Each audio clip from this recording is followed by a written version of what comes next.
दोस्तों, आपको टेस्ट भी करवाया जाएगा, ट्रिक भी बताई जाएगी। तो जल्दी से बताएं, बकरी बिलाप के रचनाकार कौन है? दोस्तों 2 सेकंड है आपके पास।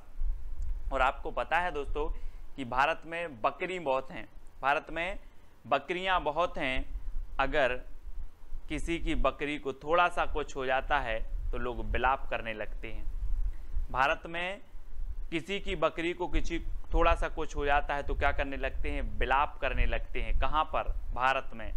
तो बकरी को कुछ हो जाता है तो बिलाप करने लगते हैं भारत में। तो भारतेंदु किसकी रचना हो जाएगी ये? भारतेंदु। बोले बकरी को कुछ हो गया तो बिलाप करते हैं भारत के लोग, तो भारतेंदु जी की रचना हो जाएगी। यानी कि जो आ नंबर है वो आपका बिल्कुल सही हो जाएगा। ठीक है, अगला है दोस्तों, आनंद अरुणोदय के रचनाकार कौन है? दोस्तों आपको पता है कि लास्ट में आपको एक चैलेंज प्रश्न दिया जाएगा और इसका उत्तर आपको लिखना होता है और सबसे अच्छी ट्रिक आपको कौन सी लगी वो आपको बताना होता है। ठीक है, आनंद अरुणोदय की रचनाकार बताना है दोस्तों। 4 विकल्प हैं और 4 में आपका बिल्कुल सही आंसर क्या होगा? 2 सेकंड में आपने उत्तर का चयन किया है, प्रेमघन। बद्री नारायण चौधरी प्रेमघन की रचना है आनंद अरुणोदय। और दोस्तों अगर कोई 2 शब्द प्रेम के आपसे बोल दे तो आनंद आ जाता है। काय के शब्द बोल दे? प्रेम के। 2 शब्द प्रेम के बोल दे तो आनंद आ जाता है। तो आनंद अरुणोदय रचना किसकी होगी? प्रेमघन की कि भारतेंदु की? प्रेमघन की होगी ना। और दोस्तों आपको पता है एक इन्होंने आनंद कादम्बनी पत्रिका भी निकाली थी, आनंद कादम्बनी, है ना, इसको भी आपको याद रखना है। आनंद कादम्बनी पत्रिका किसने निकाली थी?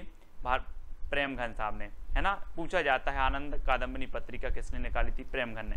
अगला है प्रेम संपत्ति लता की रचनाकार दोस्त कौन है? दोस्तों आपको पता है दोस्तों कि प्रेम की संपत्ति किसके पास थी? हम बोलते हैं कि हमारे ये प्रॉपर्टी है, हमारी वो है, हमारे पास इतनी संपत्ति है, लेकिन जो प्रेम रूपी संपत्ति थी वो किसके पास थी? आपको पता होगा, आप पढ़ते हैं कि मोहन के पास, मोहन यानी कि श्री कृष्ण के पास थी दोस्तों प्रेम रूपी संपत्ति। तो याद रख लेना, मोहन से जगमोहन, ठाकुर जगमोहन, है ना। आपने पढ़ा होगा कृष्ण जी की पास क्या थी? प्रेम रूपी संपत्ति, सब लोग उनसे प्रेम करते थे। तो प्रेम रूपी संपत्ति किसके पास थी? मोहन।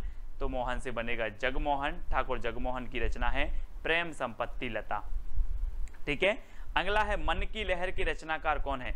दोस्तों 2 सेकंड में आप अपने उत्तर का चयन करेंगे और मैं आपको बता दूं कि अगर कभी मन में लहर उठ जाए कि हमें पढ़ाई करना है, कभी मन में लहर उठ जाए तो कि हमें पढ़ाई करना है, तो उसका प्रताप बहुत होता है दोस्तों, उसका प्रताप बहुत होता है और आप IAS IPS बन जाते हो, है ना।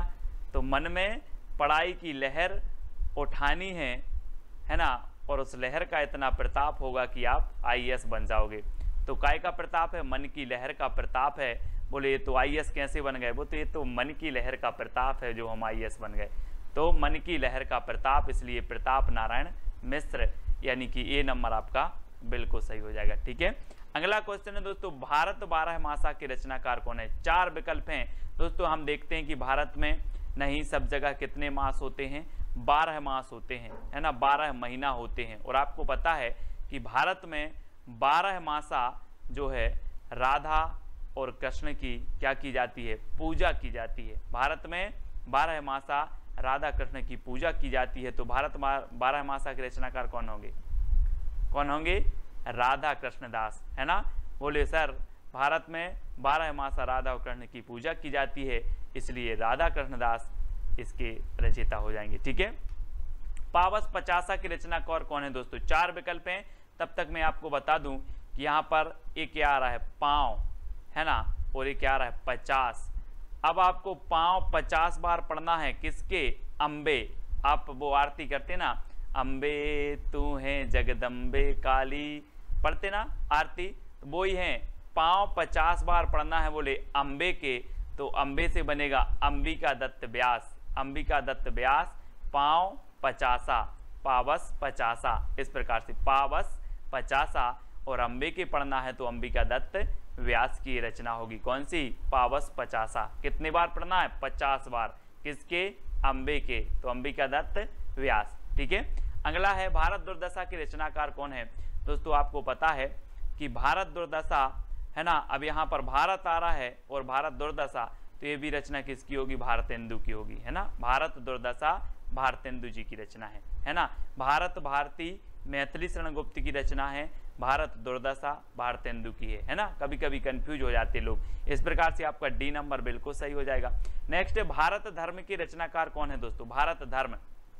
और आपको पता है कि भारत में जब लोग धर्म करते हैं तो दोस्तों किसके पास जाते हैं, अम्बे माता है ना, काली जी के पास जाते हैं। बोले हम तो धर्म करने जा रहे हैं, कहाँ जा रहे हैं, बोले अम्बे के पास जा रहे हैं, अम्बे। तो भारत में धर्म करते हैं लोग अम्बे के पास जाकर के, तो अंबिका दत्त व्यास है ना, अंबिका दत्त व्यास। भारत धर्म के रचनाकार कौन होंगे, अंबिका दत्त व्यास, यानी सा नंबर आपका बिल्कुल सही हो जाएगा। देश दशा के रचनाकार कौन है दोस्तों, देश दशा। देश दशा बताना है दोस्तों। अब क्या हुआ कि श्री कृष्ण और राधा और कृष्ण सोचते होंगे कि अपने समय में भारत की दशा बहुत अच्छी थी है ना, बहुत प्रेम करते थे लोग। अब देखो देश की दशा कैसी हो गई, देश की दशा कैसी हो गई। कौन सोच रहे हैं, राधा कृष्ण तो राधा कृष्ण दास है ना, राधा कृष्ण दास, देश की दशा है ना। अब याद रख लेना, कभी नहीं बोलना। कौन सोच रहे हैं देश की दशा कैसी हो गई, राधा कृष्ण दास, यानी डी नंबर आपका बिल्कुल सही हो जाएगा। ठीक है, अगला है लोकोक्ति शतक के रचनाकार कौन है दोस्तों। आपको पता है दोस्तों, लोकोक्ति मतलब लोक में प्रचलित जो उक्ति होती हैं, और लोक में प्रचलित जो उक्ति होती हैं इनका प्रताप बहुत होता है दोस्तों। आपने अंदाज किया होगा अपने आसपास पड़ोस में अपने जो बड़े बुजुर्ग होते हैं वो लोकोक्ति फेंक देते हैं, एक आध कुछ होता है और डायलॉग में लोकोक्ति फेंक देते हैं, तो लोकोक्ति का प्रताप बहुत होता है। क्या होता है, प्रताप। तो लोकोक्ति शतक के रचनाकार कौन होंगे, बोले सर लोकोक्ति का प्रताप होता है, इसलिए प्रताप नारायण मिश्र, लोकोक्ति शतक। ठीक है, याद रखेंगे, ए नंबर आपका बिल्कुल सही हो जाएगा। अगला है दोस्तों दशरथ विलाप। दशरथ विलाप के रचनाकार कौन है, 4 विकल्प हैं। और दोस्तों आपको पता है कि जो दशरथ विलाप है, ये दशरथ विलाप भारत के लोगों ने देखा कि अमेरिका के लोगों ने देखा। जब रामायण चल रही थी लॉकडाउन में, तो क्या चल रही थी, रामायण, और रामायण में जब वनवास हुआ राम जी को तो दशरथ विलाप कर रहे थे, और दशरथ विलाप कर रहे थे तो ये भारत के लोगों ने देखा, भारत के जन बच्चों ने देखा। तो दशरथ विलाप के रचनाकार कौन होंगे, भारत के ने देखा तो भारतेंदु है ना, अमेरिका वालों ने तो नहीं देखा है ना, भारत के लोगों ने देखा तो भारतेंदु। ठीक है, अगला है वर्षा विनोद और फूलों के गुच्छा के रचनाकार कौन है। दोस्तों आपको याद रख लेना है, भारतेंदु को भारत से जोड़ना है, बस भारतेंदु को भारत से। और आपको पता है कि भारत में ऐसी वर्षा होती है कि पेड़ों में एक फूल नहीं पूरा गुच्छा ही फूलता है ना। भारत में ऐसी वर्षा होती है कि पेड़ों में एक फूल नहीं पूरा फूल का गुच्छा फूलता है। कहाँ पर, भारत में। तो भारत में वर्षा होती है तो वर्षा विनोद है ना, और फूलों का गुच्छा फूलता है तो फूलों का गुच्छा, ये भी भारतेंदु की है। वर्षा विनोद भी किसकी है, भारतेंदु की है। ठीक है, और एक जगत विनोद पूछी जाती है दोस्तों, जगत विनोद ये रत्नाकर जी की है ना। और आपने एक मिश्र बंधु की जो रचना है वो आपको बतानी है, वो कौन सी विनोद है ना। तो वर्षा विनोद और फूलों के गुच्छा किसकी है, भारतेंदु जी, यानी डी नंबर आपका बिल्कुल सही होगा। 100 अजान एक सुजान की रचनाकार कौन है दोस्तों, 100 अजान एक सुजान। बोले ऐसा क्या है सुजान में कि 100 अजान और एक सुजान, ऐसा क्या है सुजान में। तो बोले भैया सुजान के बाल बहुत अच्छे हैं। क्या है, सुजान क्या, आपने देखा होगा घनानंद जी की प्रेमिका का नाम था सुजान है ना। अब बोले 100 अजान और एक सुजान, तो बहुत सारे लोग बोले यार सुजान में ऐसा क्या है, तो बोले सुजान के बाल बहुत अच्छे हैं, तो बाल से बनेगा बालकृष्ण भट्ट। सुजान के क्या हैं, बाल बहुत अच्छे हैं, एक अजान और 100 सुजान है ना, एक इसकी है बालकृष्ण भट्ट जी का है ना। ये 4 नंबर आपका बिल्कुल सही हो जाएगा है ना। हिंदी प्रदीप के ये रचनाकार थे। तो हमने आपको याद करवाई थी ट्रिक कि प्रदीप के बाल भट्टा से भरत गए है ना। तो प्रदीप, हिंदी प्रदीप और बाल से बालकृष्ण भट्ट, इस प्रकार से आपको याद रखना है। अगला है दोस्तों नूतन ब्रह्मचारी के रचनाकार कौन है, और 4 विकल्प हैं, 2 सेकंड है। नूतन मतलब होता है नया, नूतन मतलब होता है क्या, नया। अब नया ब्रह्मचारी कौन बनेगा, कोई बालक ही बनेगा, कोई बाल बनेगा है ना। तो आपने एक सुना होगा बाल ब्रह्मचारी और एक सुना है यहाँ पर नूतन ब्रह्मचारी। बोले सर कोई नया बाल ब्रह्मचारी बनेगा तो वो बाल बनेगा, तो बालकृष्ण भट्ट, है ना। कोई बालक बनेगा तो बालकृष्ण भट्ट, और इसको बाल ब्रह्मचारी कर दो, बाल ब्रह्मचारी। तो ये बालकृष्ण भट्ट की है नूतन ब्रह्मचारी, ठीक है। ए नंबर, सी नंबर आपका बालकृष्ण भट्ट बिल्कुल सही हो जाएगा। अगला है बाल विवाह नाटक के रचनाकार कौन है। दोस्तों बाल विवाह नाटक, अब यहाँ तो सीधा सीधा है कि यहाँ पर बाल आया है और यहाँ पर भी बाल आ गया, तो बाल विवाह के बालकृष्ण भट्ट हैं, है ना। तो सा नंबर आपका बिल्कुल सही हो जाएगा, ठीक है। अगला है दोस्तों लालित्य लहरी की रचनाकार कौन है। लालित्य लहरी, और 4 विकल्प हैं। और दोस्तों आपको पता है कि कुछ लोग बहुत लालायत रहते हैं, काय के, प्रेम के। आपने वो गाना सुना होगा, कौन सा, कि हायो रब्बा दिल करता है, देखो अजब तमाशे हैं, प्यार बांटने वाले देखो प्यार के कितने प्यासे हैं। तो कुछ दोस्तों क्या है, प्रेम के बहुत प्यासे रहते हैं, लालायत रहते हैं, लालायत। तो ये लालित्य से लालायत, है ना। तो लालित्य लहरी, अभी आपने साहित्य लहरी पढ़ी होगी, है ना, लेकिन अब लालित्य लहरी। तो ये लालित्य लहरी से लालायत, बोले लालायत रहते हैं, काय के, प्रेम के। तो ये प्रेम की रचना है, प्रेम घन की रचना है, यानी बा नंबर आपका बिल्कुल सही हो जाएगा, ठीक है। लालायत रहते हैं काय के, प्रेम के। तो लालित्य लहरी प्रेम घन की है ना। और ललित ललाम एक पूछी जाती है, ललित ललाम मतीराम की रचना, है ना। तो ललित ललाम रीतिकाल में मतीराम की है। लालित लहरी ये भारतेंदु युग में प्रेम घन की है, क्योंकि लालित से लालायत रहते हैं प्रेम के, ठीक है। श्यामा लता और श्यामा सरोजनी, ये किसकी रचना है। दोस्तों आपको श्यामा से श्याम, और श्याम कृष्ण को बोलते हैं, और कृष्ण का दूसरा नाम क्या है, मोहन। तो मोहन की होगी जगमोहन सिंह ठाकुर, है ना। श्यामा लता और श्यामा सरोजनी, है ना। तो श्याम किसको बोलते हैं, मोहन को। तो ठाकुर जगमोहन सिंह की दोनों रचना है, श्यामा लता और श्यामा सरोजनी, ठीक है। किसकी है, जगमोहन सिंह की। अगला क्वेश्चन है बंदर सभा के रचनाकार कौन है। दोस्तों आपको पता है दोस्तों कि भारत में बंदर की भी सभा होती है, भारत में बंदर की भी सभा होती है। अमेरिका में नहीं होती, कहाँ होती है, भारत में। तो भारत में बंदर सभा होती है। तो बंदर सभा के रचनाकार कौन होंगे, कौन होंगे, बंदर सभा भारत में होती है तो कौन होंगे, भारतेंदु की प्रेम घन, भारतेंदु होगी ना, भारत में होती है बंदर सभा, तो भारतेंदु जी की रचना है, ठीक है। अगला क्वेश्चन है देवयानी की रचनाकार कौन है। दोस्तों देवयानी, देव यानी क्या होता है, देव यानी, बोले सर देव यानी होता है मोहन, यानी कि कृष्ण जी। देव यानी मोहन, देव यानी मोहन। अब बोलते ना कि देव यानी क्या होता है, देव का मतलब क्या होता है, ऐसे करते ना। तो देव यानी मोहन, देव यानी मोहन, ठीक है। तो देवयानी के रचनाकार कौन होंगे, जगमोहन सिंह, ठाकुर जगमोहन सिंह, ठीक है। इस प्रकार से याद रखेंगे। अगला है अलौकिक लीला के रचनाकार कौन है। दोस्तों आपको पता है कि पहले क्या करते थे, जो भगवान थे वो क्या करते थे, प्रेम करते थे। तो बोले ये तो अलौकिक लीला है, भगवान प्रेम करते थे तो अलौकिक लीला है। तो क्या करते थे, प्रेम, तो प्रेम से प्रेम घन, अलौकिक लीला, है ना। बोले ये तो अलौकिक लीला है, प्रेम की अलौकिक लीला, प्रेम की अलौकिक लीला, याद रख लेना इस प्रकार से, प्रेम की अलौकिक लीला। सबसे पहली जो आपकी रचना है वैदेही वनवास और प्रिय प्रवास की रचनाकार कौन है। 2 सेकंड आपको दिए जाएंगे, आपको उत्तर कमेंट में लिखना है। और दोस्तों जब तक मैं आपको बता दूं कि वनवास किसको हुआ था, अयोध्या के राजा राम को हुआ था। किसको हुआ था, अयोध्या के राजा राम को वनवास हुआ था, है ना। तो अयोध्या से उपाध्याय आपका उत्तर होगा।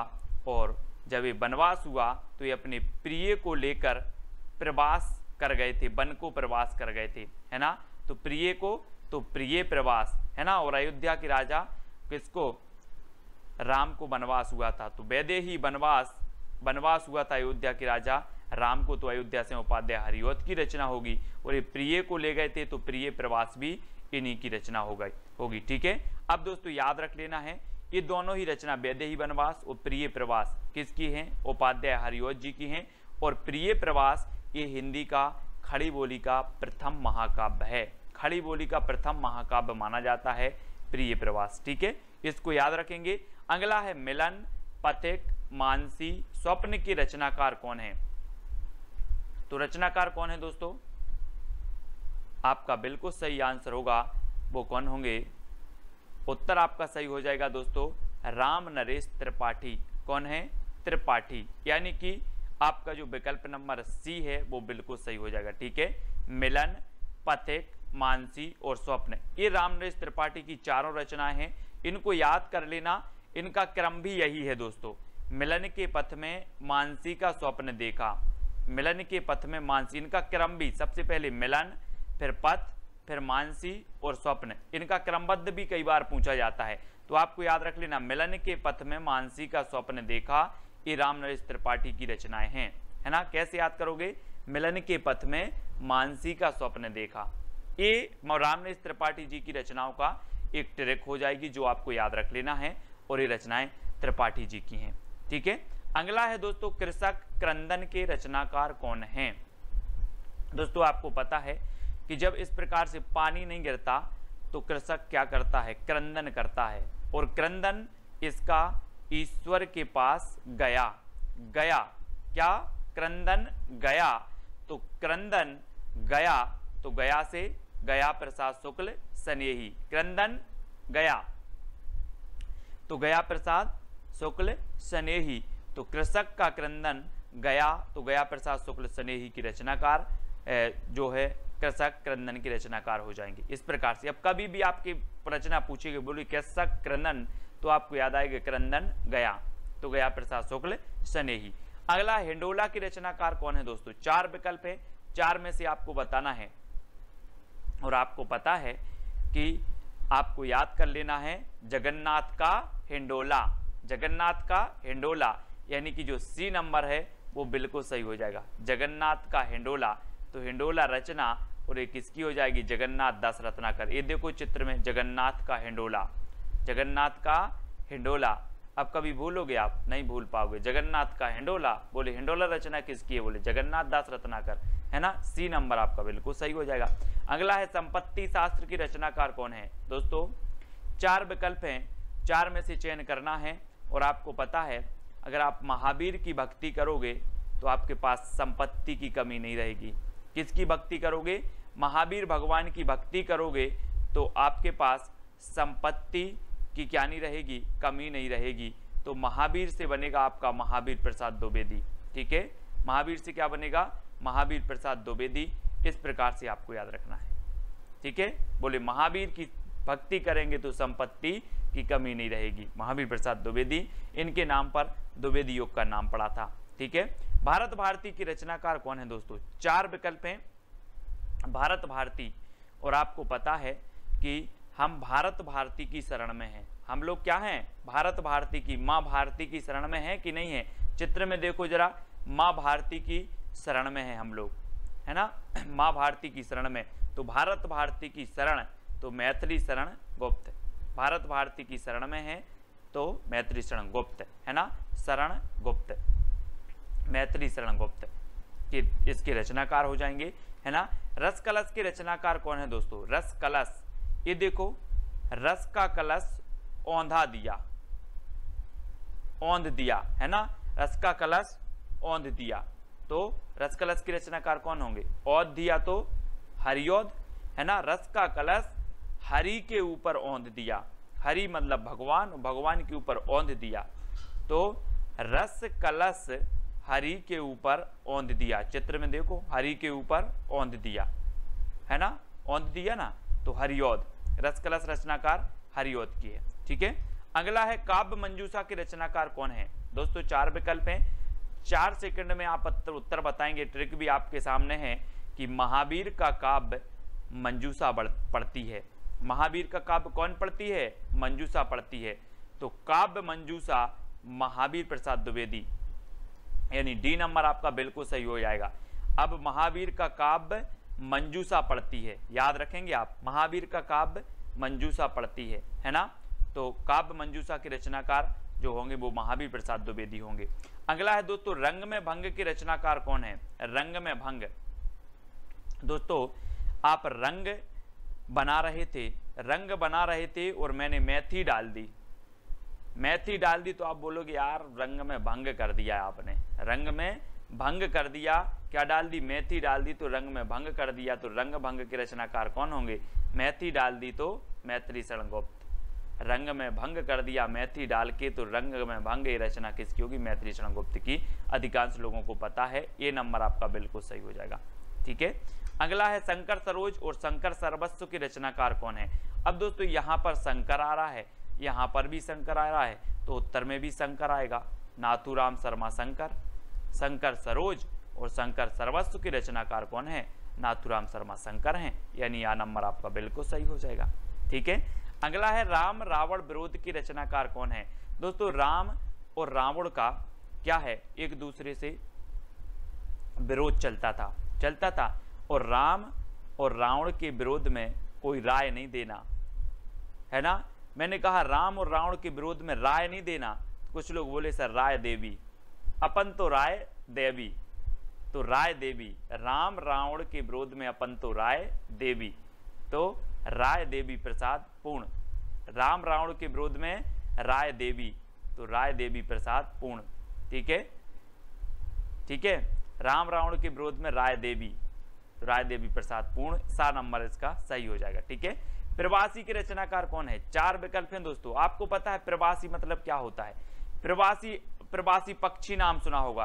प्रवासी पक्षी मौसम के अनुसार जहां भी उनके अनुकूल मौसम होता है वहां चले जाते, मतलब यहां वहां भागते रहते हैं। वैसे ही प्रवासी यहां वहां भागते हैं, मतलब यहां वहां अपने लोचन से देखते रहते हैं, कहां मौका है कहां अच्छा है वहां भागते रहते हैं। तो कैसे देखते हैं? अपने लोचन से देखते हैं, लोचन से, प्रवासी लोचन से देखते हैं कि हमें किस ओर जाना है, कहां भागना है प्रवासी लोग।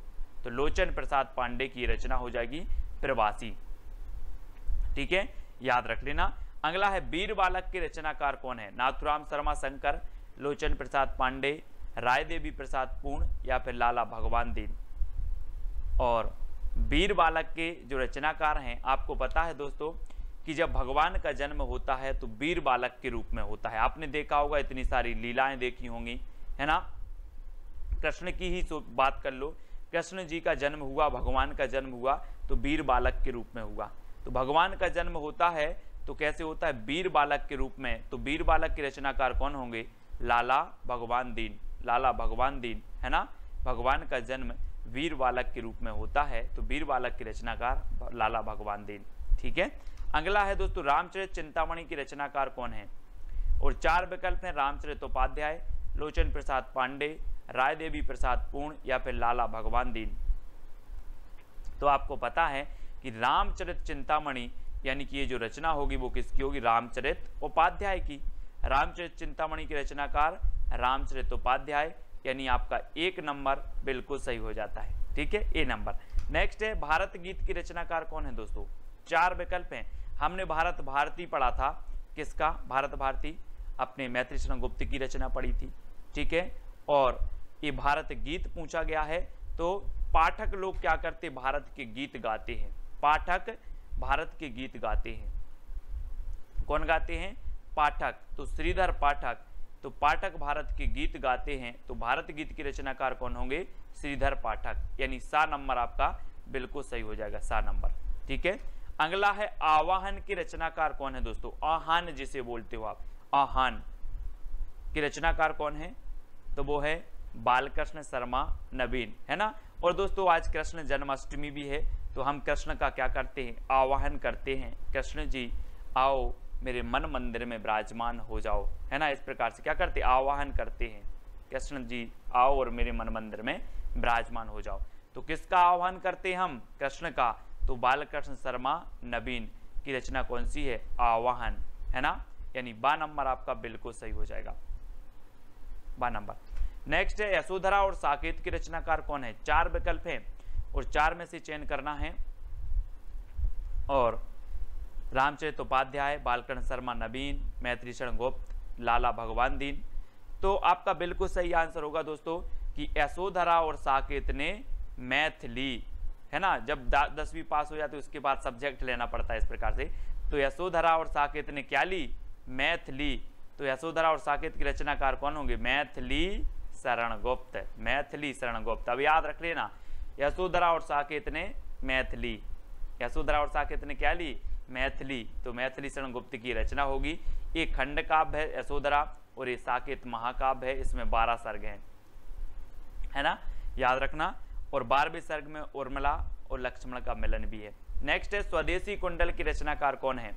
दोस्तों अब अगर कोई कुंडल खरीदना है, किसी को मतलब सोने के कुंडल खरीदना है, तो अपन क्या करेंगे, स्वदेशी की राय दोगे कि चाइना के खरीदवा दोगे।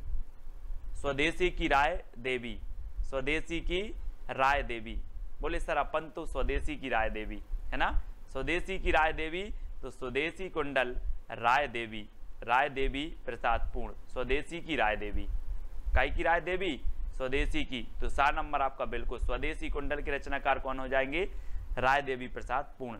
बिकट भट्ट के रचनाकार कौन है दोस्तों, बिकट भट्ट। 4 विकल्प हैं और 4 में आपको याद रखना है कि रामचरित उपाध्याय की है, बालकन शर्मा नवीन की है, मैत्री शरण गुप्त की है या फिर लाला भगवान दीन की है। तो याद रख लेना है आपको, आपका सही उत्तर हो जाएगा मैत्री शरण गुप्त की। मैथिली का विकेट गिर गया, मैथिली का विकट गिर गया, मैथिली का देखो विकट गिर गया। तो बिकट भट्ट की रचनाकार कौन होंगे, बोले सर मैथिली का विकट गिर गया, विकट गिर गया तो मैथिली शरण गुप्त, ठीक है, विकट गिर गया और बिकट भट्ट मैथिली शरण गुप्त, है ना। अगला है उद्धव शतक और गंगा अवतरण की रचनाकार कौन है, रामचरित उपाध्याय, जगन्नाथ दास रत्नाकर, मैथिली शरण गुप्त या फिर लाला भगवान दीन। 4 विकल्प हैं, 4 में से आपको चयन करना है, वीडियो को लाइक करना है और आपको शेयर भी करना है, ठीक है। और आपका बिल्कुल सही आंसर होगा कि उद्धव शतक और गंगा अवतरण के रचनाकार हैं जगन्नाथ दास रत्नाकर। रत्नाकर ने गंगा अवतरण में शतक लगाया, रत्नाकर ने गंगा अवतरण में शतक लगाया, गंगा अवतरण से गंगा अवतरण शतक लगाया तो उद्धव शतक, ठीक है। रत्नाकर ने कब लगाया, गंगा अवतरण में शतक लगाया। रामायणी महाकाव्य के रचनाकार कौन है। 4 विकल्प हैं, 2 सेकंड में आप अपने उत्तर का बताना है दोस्तों। और यहाँ पर चित्र में देखना दोस्तों, एक कामायनी रचना है और ये महाकाव्य है। और आपको पता है कि आप कामना करने जाते हो कहाँ पर, जयशंकर के प्रसाद, शंकर जी के पास जाते हो ना, भगवान मुझे परीक्षा पास करवा देना, तो क्या करने जाते हो, कामना करने जाते हो। तो कामायनी महाकाव्य किसका होगा, शंकर जी के पास जाते हो तो जयशंकर प्रसाद, ठीक है। और एक कामायनी दोस्तों आपको ये आपको रचना दिख रहा है, ये रचना है, ये बुक है और ये जयशंकर प्रसाद जी की है, ठीक है। और ये महाकाव्य है, कितने सर्गों का महाकाव्य है, 15 सर्गों का महाकाव्य है दोस्तों। और 1935 में ये प्रकाशित हुआ था, ठीक है। तो याद रख लेना, छायावाद का श्रेष्ठ महाकाव्य माना जाता है। लोकायतन महाकाव्य के रचनाकार कौन है दोस्तों। 4 विकल्प हैं दोस्तों, महाकाव्य लोकायतन और कामायनी, ये दोनों ही छायावाद के महाकाव्य हैं। और आपको बताना है 2 सेकंड में। और इसकी जो ट्रैक है दोस्तों, लोक में सुमित्रा आए हैं, लोक में सुमित्रा आए हैं, तो लोक में तो लोकायतन और सुमित्रा आए हैं तो सुमित्रा नंदन पंत। ये सुमित्रा नंदन पंत का महाकाव्य माना जाता है दोस्तों लोकायतन, ठीक है। यानी बी नंबर आपका सही हो जाएगा। आपको ट्रिक याद रखनी है, लोक में सुमित्रा आए हैं, लोक से लोकायतन और सुमित्रा से सुमित्रा नंदन पंत, ठीक है। पल्लव के रचनाकार कौन है दोस्तों। 4 विकल्प हैं, जब तक मैं आपको बता दूं कि जो पल्लव है इसे छायावाद का घोषणा पत्र, छायावाद का मैनिफेस्टो कहा जाता है। पंत जी की प्रसिद्धि का आधार भी कौन सा है, पल्लव ग्रंथ है। और ये किसकी है, पंत जी की है, सुमित्रा नंदन पंत। और इन्हें प्रकृति का चेतेरा कवि भी कहा जाता है ना, प्रकृति का सुकुमार कवि, प्रकृति का चेतेरा कवि। और दोस्तों सुमित्रा से पल्लव पड़ा है, आप बोलते ना कि किससे पाला पड़ गया यार, वही है, सुमित्रा से पाला पड़ा है, सुमित्रा से पल्लव पड़ा है, ठीक है। तो सुमित्रा से पल्लव पड़ा तो सुमित्रा नंदन पंत की रचना हो जाएगी पल्लव। तुलसीदास के रचनाकार कौन है। 4 विकल्प हैं, जयशंकर प्रसाद, सुमित्रा नंदन पंत, निराला, महादेवी वर्मा। और आपको पता है दोस्तों तुलसीदास एक श्रेष्ठ कवि हैं और तुलसीदास रचना भी है। तो तुलसीदास निराला कवि है, तुलसीदास निराला कवि है। तो तुलसीदास तो निराला कवि है ही दोस्तों। और तुलसीदास जो रचना है ये भी निराली रचना है, यानी कि निराली से और निराला से आपका निराला सा नंबर सही हो जाएगा। आपको याद रख लेना तुलसीदास निराला कवि है, ठीक है। तो ये तुलसीदास रचना निराला की हो जाएगी, ठीक है। अगला है दोस्तों राम की शक्ति पूजा के रचनाकार कौन है। बहुत ही बढ़िया रचना है और मोस्ट इंपॉर्टेंट है दोस्तों।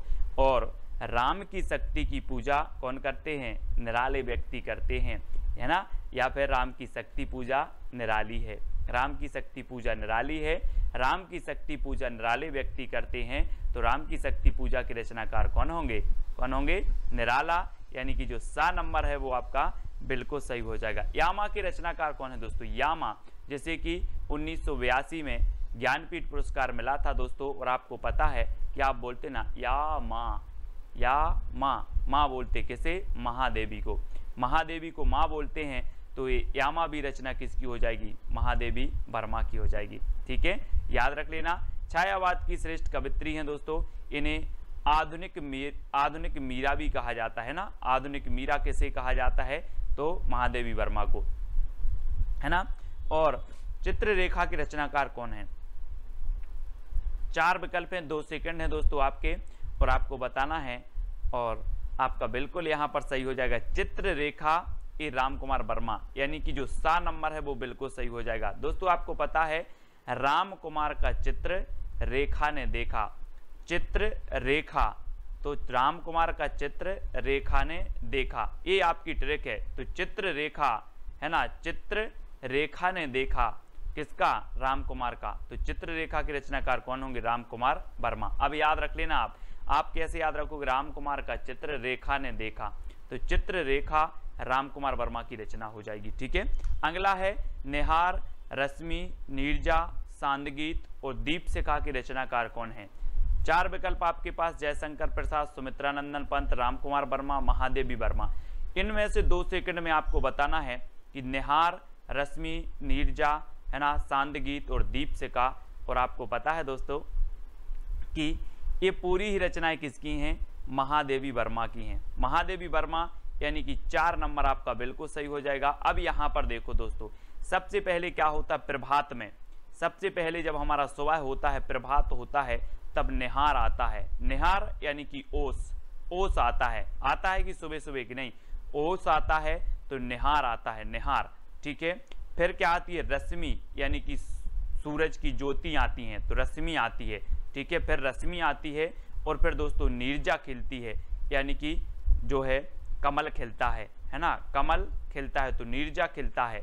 ठीक है, फिर सांदगीत, फिर सांदगीत में हम क्या करते हैं, सांदगीत की बेला आती है, शाम को सांदगीत की बेला आती है, और उसके बाद हम महादेवी को क्या जलाते हैं, दीपशिखा जलाई जाती है, महादेवी को दीपशिखा जलाई जाती है। तो अब याद रख लेना, आप थोड़ा सा अपना मुंह ऊपर करो और देखो कि सबसे पहले प्रभात आता है ना, प्रभात आता है, फिर दोस्तों रश्मि आती है ना, फिर रश्मि आती है, फिर नीरजा खिलता है, फिर सांदगीत गाते हैं, सांदगीत की बेला आती है, और फिर महादेवी के सामने हम दीपशिखा जलाते हैं। तो ये चारों ही रचनाएं जो हो जाएंगी, 5 रचनाएं किसकी होंगी, महादेवी वर्मा की। ठीक है, इस प्रकार से याद रखेंगे। और अगला देखो दोस्तों, नए पत्ते की रचनाकार कौन है। जयशंकर प्रसाद, सुमित्रानंदन पंत, निराला, महादेवी वर्मा कौन है। ये सारी की सारी रचनाएं, ये सारी की सारी जो पीडीएफ स्टडी मटेरियल है दोस्तों, वो ज्वाइन मेंबर को ज्वाइन व्हाट्सएप ग्रुप में मिल पाएंगे। ठीक है, नए पत्ते के रचनाकार कौन है। और आपको पता है दोस्तों, ये नए पत्ते है ना, ये किसकी रचना है, सूर्यकांत त्रिपाठी, निराला।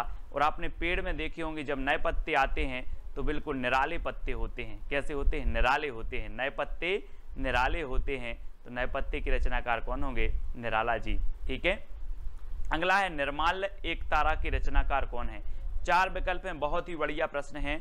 और दोस्तों आपको पता है कि निर्मल एक तारा का वियोगी है, निर्मल एक तारा का वियोगी है। तो निर्मल से निर्माल, एक तारा से एक तारा का वियोगी है, सो मोहनलाल महतो वियोगी। ये वियोगी की रचनाएं हैं कौन सी, निर्मल और एक तारा। कैसे याद किया, आपको ट्रिक दी कि निर्मल एक तारा का वियोगी है, निर्मल एक तारा का वियोगी है।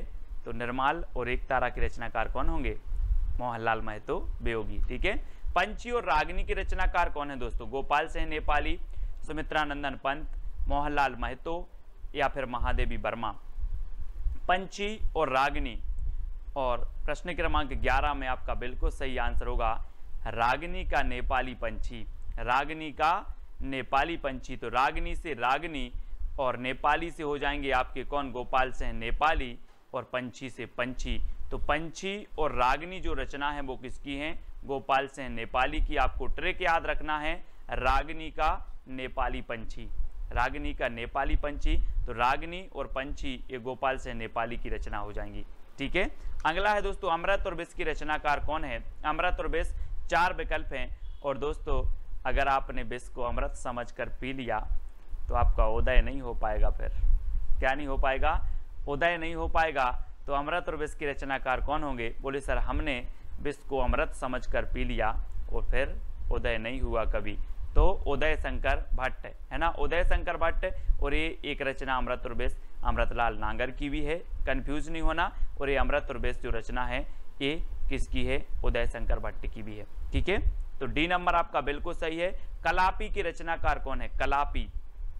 दोस्तों यहां पर देखो कला, एक कला लिखा है और आप बोलते हो सर मुझे कला सीखना है। मैंने बोला कितनी कला सीखना है, तो आपने कहा सर मुझे 80 कला सीखना है। कितनी सीखना है, 80। तो कला से कलापी और कला सीखना है कितनी, 80। तो आरसी प्रसाद सिंह, आरसी 80 से आरसी प्रसाद सिंह की रचना है कलापी, कई बार पूछी गई है। अब कभी नहीं भूलना कितनी कला सीखना है, 80 कला सीखना है, 80। ठीक है, अगला है अंतर्ध्वनि की रचनाकार कौन है दोस्तों। अंतर्ध्वनि, अंतर की ध्वनि मतलब अंदर की ध्वनि को जानो, अंतर की ध्वनि को जानना है। तो जानना है तो जनार्दन झा, जनार्दन है ना, अंतर्ध्वनि को क्या करना है, जानना है, जनार्दन, जनार्दन झा द्विज की रचना हो जाएगी बी नंबर। अंतर्ध्वनि के रचनाकार कौन है आपसे पूछा जाएगा, तो आप बोलोगे सर अंतर की ध्वनि को जानना है तो जनार्दन झा। ठीक है, अगला है मानसी, राका और विसर्जन की रचनाकार कौन है। दोस्तों एक मानसी राम त्रिपाठी जी की भी है। ठीक है, और याद रख लेना है। और ये मानसी जो रचना है ये आपकी उदय शंकर भट्ट की भी है। ठीक है, ऐसे आप याद रखेंगे मानसी, राका और विसर्जन। मानसी रुको, उदय शंकर का विसर्जन मत करना।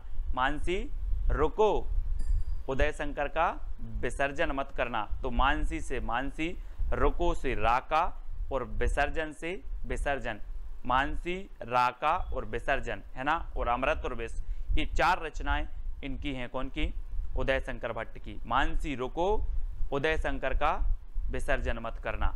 मानसी रुको, उदय शंकर का विसर्जन मत करना, ये किसकी रचनाएं हो गई, उदय शंकर भट्ट, यानी डी नंबर आपका बिल्कुल सही हो जाएगा। ठीक है, अगला है कुकुरमुत्ता के रचनाकार कौन है। 4 विकल्प हैं दोस्तों, जरा इस चित्र को देखो। कुकुरमुत्ता ये किसकी है, ये देखो बिल्कुल निराला होता है दोस्तों। ये कुकुरमुत्ता देखो कैसा छत्ता सा बना है, निराला ही होता है। आप देखो जरा, निराला, ये निराला होता है कुकुरमुत्ता। तो ये कुकुरमुत्ता के रचनाकार कौन होंगे, निराला है ना। बोले सर कुकुरमुत्ता चित्र में देखा ये निराला होता है, तो निराला की रचना हो जाएगी, ये सूर्यकांत त्रिपाठी निराला। ठीक है, अगला देखो खादी के फूल की रचनाकार कौन है। 4 विकल्प हैं, और दोस्तों ये संयुक्त रचना मानी जाती है 2 कवियों की। और वो कवि कौन से हैं, बच्चन के पंती ने खादी के फूल पहने। अपन बोलते ना नाती पंती, तो बच्चन के पंती ने खादी के फूल पहने, याद रख लेना है ना। बच्चन के पंती ने खादी के फूल पहने, तो ये खादी के फूल रचना है और बच्चन के पंती ने पहनी। तो बच्चन और पंत, बच्चन और पंत की ये संयुक्त रचना मानी जाती है दोनों की, यानी कि विकल्प नंबर आपका सा जो है वो बिल्कुल सही हो जाएगा। खादी के फूल बच्चन के पंती ने पहले, है ना, बच्चन के पंती ने खादी के फूल पहने, ये ट्रिक है आपकी। तो खादी के फूल जो रचना है ये बच्चन और पंत की हो जाएगी। ठीक है, इसको आप याद रखेंगे। अगला है करुणालय और आंसू की रचनाकार कौन है। दोस्तों आपको ट्रिक कौन सी अच्छी लगी है वो आप बता देना। और आप ज्वाइन व्हाट्सएप ग्रुप से ज्वाइन होना चाहते हैं, है ना, जुड़ना चाहते हैं, तो आपको चैनल के ज्वाइन मेंबर बनना पड़ेगा। ज्वाइन मेंबर का अलग से व्हाट्सएप ग्रुप है और जो है सब्सक्राइबर मेंबर का अलग से व्हाट्सएप ग्रुप है। ठीक है, तो ज्वाइन मेंबर को विशेष जो है यहाँ पर स्टडी मटेरियल प्रेषित किया जाता है दोस्तों, और सब्सक्राइब मेंबर को टेस्ट आदि बहुत सारी चीज़ें करवाई जाती हैं। तो आप ज्वाइन मेंबर बनना चाहते हैं तो चैनल के ज्वाइन बटन पर क्लिक करें और वहाँ से आप कुछ राशि पे करके जो है ज्वाइन मेंबर बन सकते हो। करुणालय और आंसू की रचनाकार कौन है। दोस्तों आपको पता है कि करुणालय आंसू, करुणा के आंसू, हम पढ़ते ना करुणा के आंसू शंकर जी के सामने करुण के आंसू, ऐसे लिख लो, शंकर जी के सामने करुण के आंसू बहाते हैं, करुणा के आंसू बहाते हैं, करुण से करुणा कर दो, करुणा के आंसू बहाते हैं, किसके सामने, शंकर जी के सामने। तो शंकर जी यानी कि जयशंकर प्रसाद, वैसे तो करुणालय और आंसू सभी को पता होगा, लेकिन याद रख लें कि जो है शंकर जी के सामने करुणा के आंसू बहाते हैं, करुणा के आंसू, करुणालय और आंसू, ठीक है। इस प्रकार से कामायनी इनकी हम रचना पढ़ चुके हैं, ठीक है। करुणालय भी है, आंसू भी है, झरना भी है, और उर्वशी एक इनकी रचना भी है, ठीक है। तो इनको भी आपको याद रखेंगे। और यहाँ पर शंकर जी के सामने करुणा के आंसू बहाते हैं। लहर, झरना और उर्वशी की रचनाकार कौन है दोस्तों? 4 विकल्प हैं, 4 में से आपको बताना है, और यहाँ पर आपका जो बिल्कुल सही आंसर हो जाएगा वो क्या हो जाएगा? लहर। यहाँ पर देखो दोस्तों, ये शंकर जी बैठे हुए हैं, है ना, शंकर जी बैठे हैं और यहाँ से इनके जटों से लहर निकली, तो लहर निकली तो मानो ऐसा लग रहा था कि झरना निकला है, कोई झरना, है ना। और जब लोगों ने देखा तो लोगों के ओर बसी, लोगों के ओर मतलब हृदय, और हृदय में बसी, तो ऐसी लहर निकली कि झरना लग रहा था, और जब झरना लोगों ने देखा तो लोगों के ओर बसी। तो कहाँ से? शंकर जी की जटाओं से। आप बोलते ना कि गंगा निकली है। तो लहर, झरना और उर्वशी के रचनाकार कौन होंगे? जयशंकर प्रसाद, ठीक है। शंकर जी का नाम आ रहा है तो यहाँ भी जयशंकर प्रसाद। कि कृष्णार्जुन युद्ध 1918 के रचनाकार कौन है? अब 2 सेकंड आपको दिए जाते हैं, 4 विकल्प आपके पास हैं दोस्तों। अब यहाँ पर एक रचना आई है कृष्णार्जुन युद्ध। अब दोस्तों एक बात कॉमन सेंस लगाना कि कृष्ण और अर्जुन का युद्ध क्यों हुआ होगा? क्यों हुआ होगा? माखन के चक्कर में। काय के चक्कर में? यहाँ पर देखो, कृष्ण और अर्जुन का बोले सर, कृष्ण और अर्जुन का युद्ध हुआ था माखन के चक्कर में। तो कृष्ण अर्जुन युद्ध के रचनाकार कौन होंगे? माखन के चक्कर में हुआ तो माखनलाल चतुर्वेदी, ठीक है। माखन के चक्कर में माखनलाल चतुर्वेदी। इस प्रकार से याद करेंगे, बोले माखन के चक्कर में कृष्ण और अर्जुन का युद्ध हुआ, ठीक है। ये आपकी ट्रिक हो गई। नेक्स्ट है जय हिंद के रचनाकार कौन है दोस्तों? जी हाँ दोस्तों, जय हिंद रचना भी है, 1948 की है। अब आपको बताना इसके रचनाकार कौन है। तो ट्रिक है दोस्तों, सियाराम की शरण में जय हिंद लिखा। किसकी शरण में? यहां पर चित्र में देखो, सियाराम की शरण में जय हिंद लिखा, ठीक है। तो किसकी शरण में? सियाराम शरण गुप्त, ठीक है। ये हो जाएंगे दोस्तों आपको। जय हिंद रचना है इनकी, 1948 की रचना है। और आपको पता होगा कि जो सियाराम शरण गुप्त हैं, ये मैथिली शरण गुप्त के छोटे भाई थे, अनुज थे, ठीक है। और इनकी रचना है जय हिंद 1948 की। हमने कैसे याद किया कि सियाराम की शरण में जय हिंद लिखा, तो जय हिंद रचना सियाराम शरण की, ठीक है। अगला है कुमकुम 1936 के रचनाकार कौन है? 4 विकल्प हैं दोस्तों, 4 में से चयन करना है। और एक चीज बताना कि कुमकुम एक बिंदी आती है, आपको पता होगा, है ना। कुमकुम एक सीरियल भी आता है, कुमकुम एक बिंदी भी आती है। 4 विकल्प में से आप सही बताना, और आपका बिल्कुल सही आंसर होगा दोस्तों बालकृष्ण शर्मा नवीन, है ना। बालकृष्ण शर्मा नवीन कुमकुम। और देखना दोस्तों, आप थोड़ा सा इमेज करना कि ये बाल हैं, यहाँ पर देखो ये बाल हैं, बालों के नीचे आप क्या लगाते हो? कुमकुम लगाते हो, ठीक है। और ये आपकी पलक हैं, दोनों पलकों के बीच में आप कुमकुम लगाते हो। तो बालों के नीचे यानी कि बालकृष्ण भट्ट नीचे कुमकुम लगाते हो तो कुमकुम, और दोनों पलकों के बीच में तो आपलक, पलक के बीच में तो आपलक भी इनकी रचना हो जाएगी, ठीक है। और कौन लगाती है? उर्मिला। कैसे ट्रिक है इसकी? पलक झपकते ही उर्मिला ने बालों के नीचे रश्मि रेखा से कुमकुम लगाई, ठीक है। ये दोस्तों बालकृष्ण शर्मा नवीन की कुछ रचनाएं हैं। आपको ट्रिक है कि बाल झपकते ही जो है उर्मिला ने बालों के नीचे रश्मि रेखा से कुमकुम लगाई, ठीक है, पलक झपकते ही। ये आपकी ट्रिक हो जाएगी दोस्तों, इसको आपको याद रखना है। और इनकी रचनाएं देखो, क्रमबद्ध कुमकुम 1936 की, आपलक 1951, रश्मि रेखा 1951, क्वासी 1952, हम बिस्पाई जन्म के 1955 और उर्मिला 1957, ठीक है। ये बालकृष्ण शर्मा नवीन की रचना है। अब आपको याद रख लेना है, पलक झपकते ही उर्मिला के उर्मिला ने बालों के नीचे रश्मि रेखा से कुमकुम लगाई। ठीक है, ये चीज आपको याद रखनी है और इनकी रचनाएं याद हो जाती हैं, साथ ही क्रमबद्ध भी हैं, सन भी आपको दिए हैं। ठीक है, ये उर्मिला हैं और पलक झपकते ही, तो उर्मिला से उर्मिला, पलक से आपलक, बालों के नीचे कुमकुम तो ये कुमकुम। ठीक है, तो इस प्रकार से आपको याद कर लेना है इनकी रचनाएं, और इसके पहले के बहुत सारे जो वीडियो हैं वो आपको जरूर देखना है दोस्तों। ठीक है, बिखरे मोती और त्रिधारा के रचनाकार कौन है? 4 विकल्प हैं, सुभद्रा कुमारी चौहान, सियाराम शरण गुप्त, बालकृष्ण शर्मा नवीन या फिर रामधारी सिंह दिनकर। और आपको पता है दोस्तों, ट्रिक भी मैंने नीचे दी है कि सुभद्रा के बिखरे मोती की त्रिधारा निकली। सुभद्रा के जो बिखरे मोती थे उनकी कितनी धारा निकली? त्रिधारा निकली। किसकी? सुभद्रा। तो सुभद्रा कुमारी चौहान की बिखरे मोती और त्रिधारा, ये रचनाएं दोनों ही इनकी हो जाएंगी, यानी आपका उत्तर होगा सुभद्रा कुमारी चौहान। आ नंबर आपका बिल्कुल सही हो जाएगा। ठीक है, परशुराम की प्रतीक्षा के रचनाकार कौन है? 4 विकल्प हैं, पहला है सुभद्रा कुमारी चौहान, सियाराम शरण गुप्त, बालकृष्ण शर्मा नवीन या फिर रामधारी सिंह दिनकर।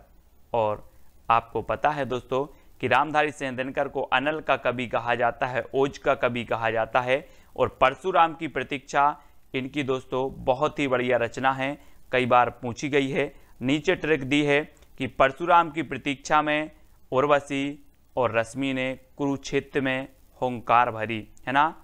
तो ये चीज़ आपको याद रखनी है कि परशुराम की प्रतीक्षा में जो है उर्वशी और रश्मि ने कुरुक्षेत्र में जो है हुंकार भरी। तो इनकी परशुराम की प्रतीक्षा, उर्वशी, रश्मि, कुरुक्षेत्र और हुंकार, ये इनकी रचनाएं हो जाएंगी। ठीक है, और एक इनकी रचना और है, कौन सी? रेणुका। रेणुका भी आपको याद रख लेनी है। ठीक है, इन्हीं की है, दिनकर जी की। और उर्वशी के लिए दोस्तों इन्हें 1978 में ज्ञानपीठ पुरस्कार भी मिला है। ठीक है, तो याद रखेंगे, क्या याद रखना? परशुराम की प्रतीक्षा में उर्वशी और रश्मि ने कुरुक्षेत्र में हुंकार भरी। ठीक है, ये चीज आपको याद रखनी है। हल्दी घाटी के रचनाकार कौन है? हल्दी घाटी के रचनाकार बताना है दोस्तों, मैथिली शरण गुप्त, श्याम नारायण पांडे, बालकृष्ण शर्मा नवीन या फिर रामधारी सिंह दिनकर। और आपका बिल्कुल सही आंसर क्या हो जाएगा? हल्दी घाटी के जो रचनाकार हैं वो हैं श्याम नारायण पांडे। श्याम नारायण पांडे। अब एक चीज याद रख लेना दोस्तों, एक रचना है श्याम सगाई। श्याम सगाई रचना किसकी है? नंददास की रचना है। और श्याम की सगाई में दोस्तों हल्दी जरूर लगेगी। क्या लगेगी? हल्दी लगेगी। तो हल्दी लगेगी तो हल्दी घाटी के रचनाकार कौन होंगे? श्याम। श्याम की सगाई में हल्दी लगेगी। ठीक है, श्याम की सगाई में क्या लगेगी? हल्दी लगेगी। तो हल्दी घाटी जो रचना है वो किसकी होगी? श्याम नारायण पांडे। श्याम आएगा। ठीक है, श्याम नारायण पांडे। और श्याम सगाई ये नंददास की रचना है, ये चीज भी आपको याद रखनी है ना। अब मैं पूछूंगा हल्दी किसको लगेगी? बोले सर श्याम की सगाई में। तो श्याम सगाई, नंददास और हल्दी घाटी, ये श्याम नारायण पांडे। ठीक है, अगला है जीवन संगीत के रचनाकार कौन है? 4 विकल्प हैं दोस्तों। आपको पता है कि जीवन संगीत कब बन जाता है? अगर दोस्तों आप जगन्नाथपुरी चले जाओ तो संगीत जीवन आपका जो है वो संगीत बन जाता है। कहाँ जाना है? जगन्नाथपुरी आपको जाना है तो आपका जीवन संगीत बन जाएगा। और सबसे बड़ी बात है दोस्तों कि यहाँ पर प्रसाद बहुत मिलता है। क्या मिलता है? प्रसाद। तो जीवन संगीत कब बनता है? जब आप जगन्नाथपुरी जाओगे और यहाँ पर प्रसाद मिलता है, तो जगन्नाथ प्रसाद मिलिंद, है ना। प्रसाद मिलिंद, जगन्नाथपुरी में प्रसाद मिलिंद, तो जीवन संगीत बन जाता है ना। इस प्रकार से अब मैं पूछूंगा जीवन संगीत कब बन जाता है, तो आप बताओगे कि सर जगन्नाथपुरी पहुंच जाएं और वहां पर प्रसाद बहुत मिलता है तो जीवन संगीत बन जाता है। ठीक है, तो जीवन संगीत, जगन्नाथ प्रसाद मिलिंद। ठीक है, अगला है ज्वाला के रचनाकार कौन है?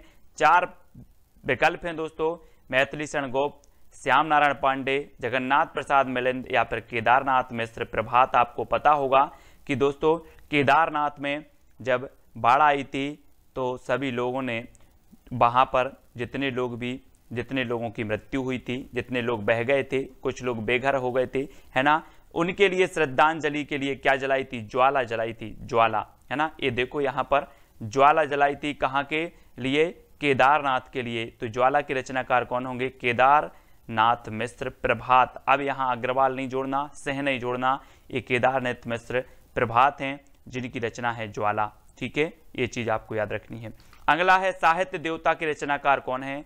4 विकल्प हैं और आपको पता है दोस्तों कि साहित्य देवता को आपको माखन देना पड़ेगा तभी ये सारी रचनाएं याद होंगी, है ना। बोले साहित्य देवता माखन खा लो लेकिन ये रचनाएं याद हो जाएं, है ना। अब सभी लोग माखन खवा देना साहित्य देवता को, तो माखन खवा देना तो माखनलाल चतुर्वेदी, है ना, याद रख लेना। अब साहित्य देवता को प्रसन्न करना है तो माखन खवाना पड़ेगा, माखन, है ना। तो साहित्य देवता के रचनाकार माखन खवाना पड़ेगा तो माखनलाल चतुर्वेदी, 1942 की ये रचना है। अगला है मौर्य विजय के रचनाकार कौन है दोस्तों। 4 विकल्प हैं और आपने रामायण बहुत देखी है। मैथिली शरण गुप्त हैं, श्याम नारायण पांडे हैं, जगन्नाथ प्रसाद मिलिंद हैं या फिर सियाराम शरण गुप्त हैं। और आपको पता होगा दोस्तों कि जब श्री राम विजय प्राप्त करके आए तो इन्हें मौर्य मुकुट लगाया गया। क्या लगाया गया, मौर्य मुकुट लगा गया। किसे, सियाराम को, श्री राम को। ठीक है, तो सियाराम शरण गुप्त की रचना होगी कौन सी, मौर्य विजय। बोले मौर्य विजय प्राप्त करे आए तो मौर्य मुकुट लगाए। देखो चित्र में मौर्य मुकुट लगाया गया, ये क्या करके आए थे, ये दोस्तों विजय प्राप्त करके आए थे। तो सियाराम शरण गुप्त की रचना होगी कौन सी, मौर्य विजय। इसको अब याद रखेंगे। अगला है कैदी और कोकिला के रचनाकार कौन है। मैथिली शरण गुप्त हैं, श्याम नारायण पांडे या फिर जगन्नाथ प्रसाद मिलिंद या माखनलाल चतुर्वेदी। तो आपको पता है दोस्तों कैदी और कोकिला को हमें क्या खिलाना है, माखन खिलाना है। बहुत ही प्रसिद्ध रचना हुई है दोस्तों ये माखनलाल चतुर्वेदी जी की, कैदी और कोकिला, है ना। और कैदी और कोकिला को हमें माखन खवा देना है तो माखनलाल चतुर्वेदी। ठीक है, माखनलाल चतुर्वेदी की रचना है कैदी और कोकिला। ठीक है, अगला है सभा का खेल के रचनाकार कौन है दोस्तों। सभा के खेल, और आपको पता है दोस्तों कि विभिन्न प्रकार की सभा होती है लेकिन कई कई सभा में लोगों के भद्रा भी उतर जाते हैं। अपन बोलते ना सभा में आज उसके भद्रा उतर गए। तो सभा का खेल और सभा में भद्रा उतर जाते हैं तो सुभद्रा कुमारी चौहान। सभा का खेल के रचनाकार कौन होंगे, सुभद्रा कुमारी चौहान, है ना। बोले सर सभा में तो भद्रा उतर जाते हैं तो सुभद्रा, भद्रा से सुभद्रा कुमारी चौहान। ठीक है, डी नंबर आपका बिल्कुल सही हो जाएगा।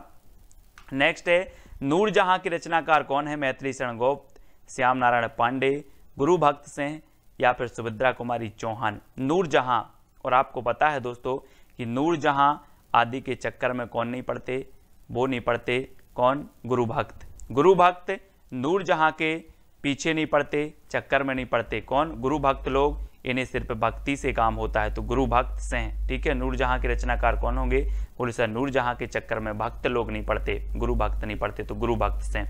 ठीक है, इस प्रकार से याद करेंगे और ये सिर्फ याद करने का माध्यम है। ठीक है, अगला है कुड़ाल के रचनाकार कौन है। मैथिली शरण गुप्त हैं, श्याम नारायण पांडे, सोहनलाल द्विवेदी या फिर सुभद्रा कुमारी चौहान।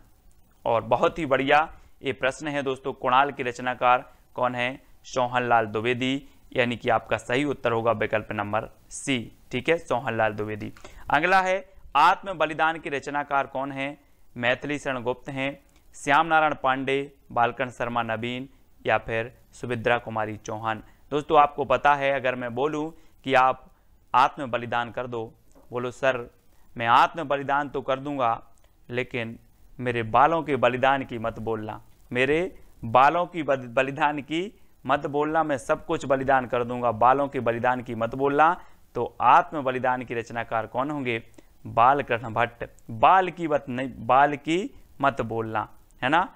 ठीक है, तो बालकृष्ण भट्ट हमने याद किया था दोस्तों, एक हिंदी प्रदीप की रचनाकार थे बालकृष्ण भट्ट। ये बालकृष्ण शर्मा नवीन है, लेकिन हिंदी प्रदीप के हमने देखे थे कि प्रदीप के बाल भट्टा से भरत गए, है ना। तो प्रदीप यानी हिंदी प्रदीप और हिंदी प्रदीप के संपादक बालकृष्ण भट्ट।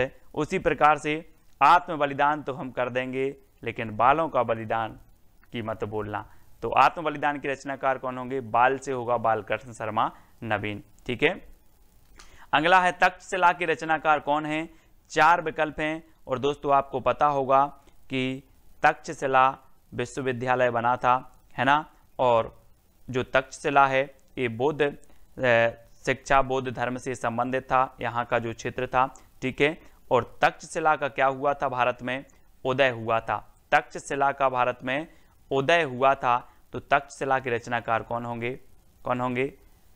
तक्षशिला का उदय यानी कि उदय शंकर भट्ट। ठीक है, उदय शंकर भट्ट। अमृत और विष इनकी एक रचना हमने पढ़ी थी, है ना, अमृत और विष अमृतलाल लांगर की भी है, अमृत और विष उदय शंकर भट्ट की भी है ना। तक्षशिला का उदय, ये उदय शंकर भट्ट की रचना है तक्षशिला। अब कैसे याद रखोगे? बोले सर तक्षशिला का उदय, तक्षशिला से तक्षशिला रचना, उदय से उदय शंकर भट्ट इसके रचनाकार। अमीर इरादे गरीब इरादे की रचनाकार कौन है? दोस्तों आपको बताना है, और बहुत ही बढ़िया रचना है। तो आपको पता है कि चाहे अमीर हो चाहे गरीब हो, सबके इरादे माखन खाने के रहते हैं। बोले आज माखन मिल जाता।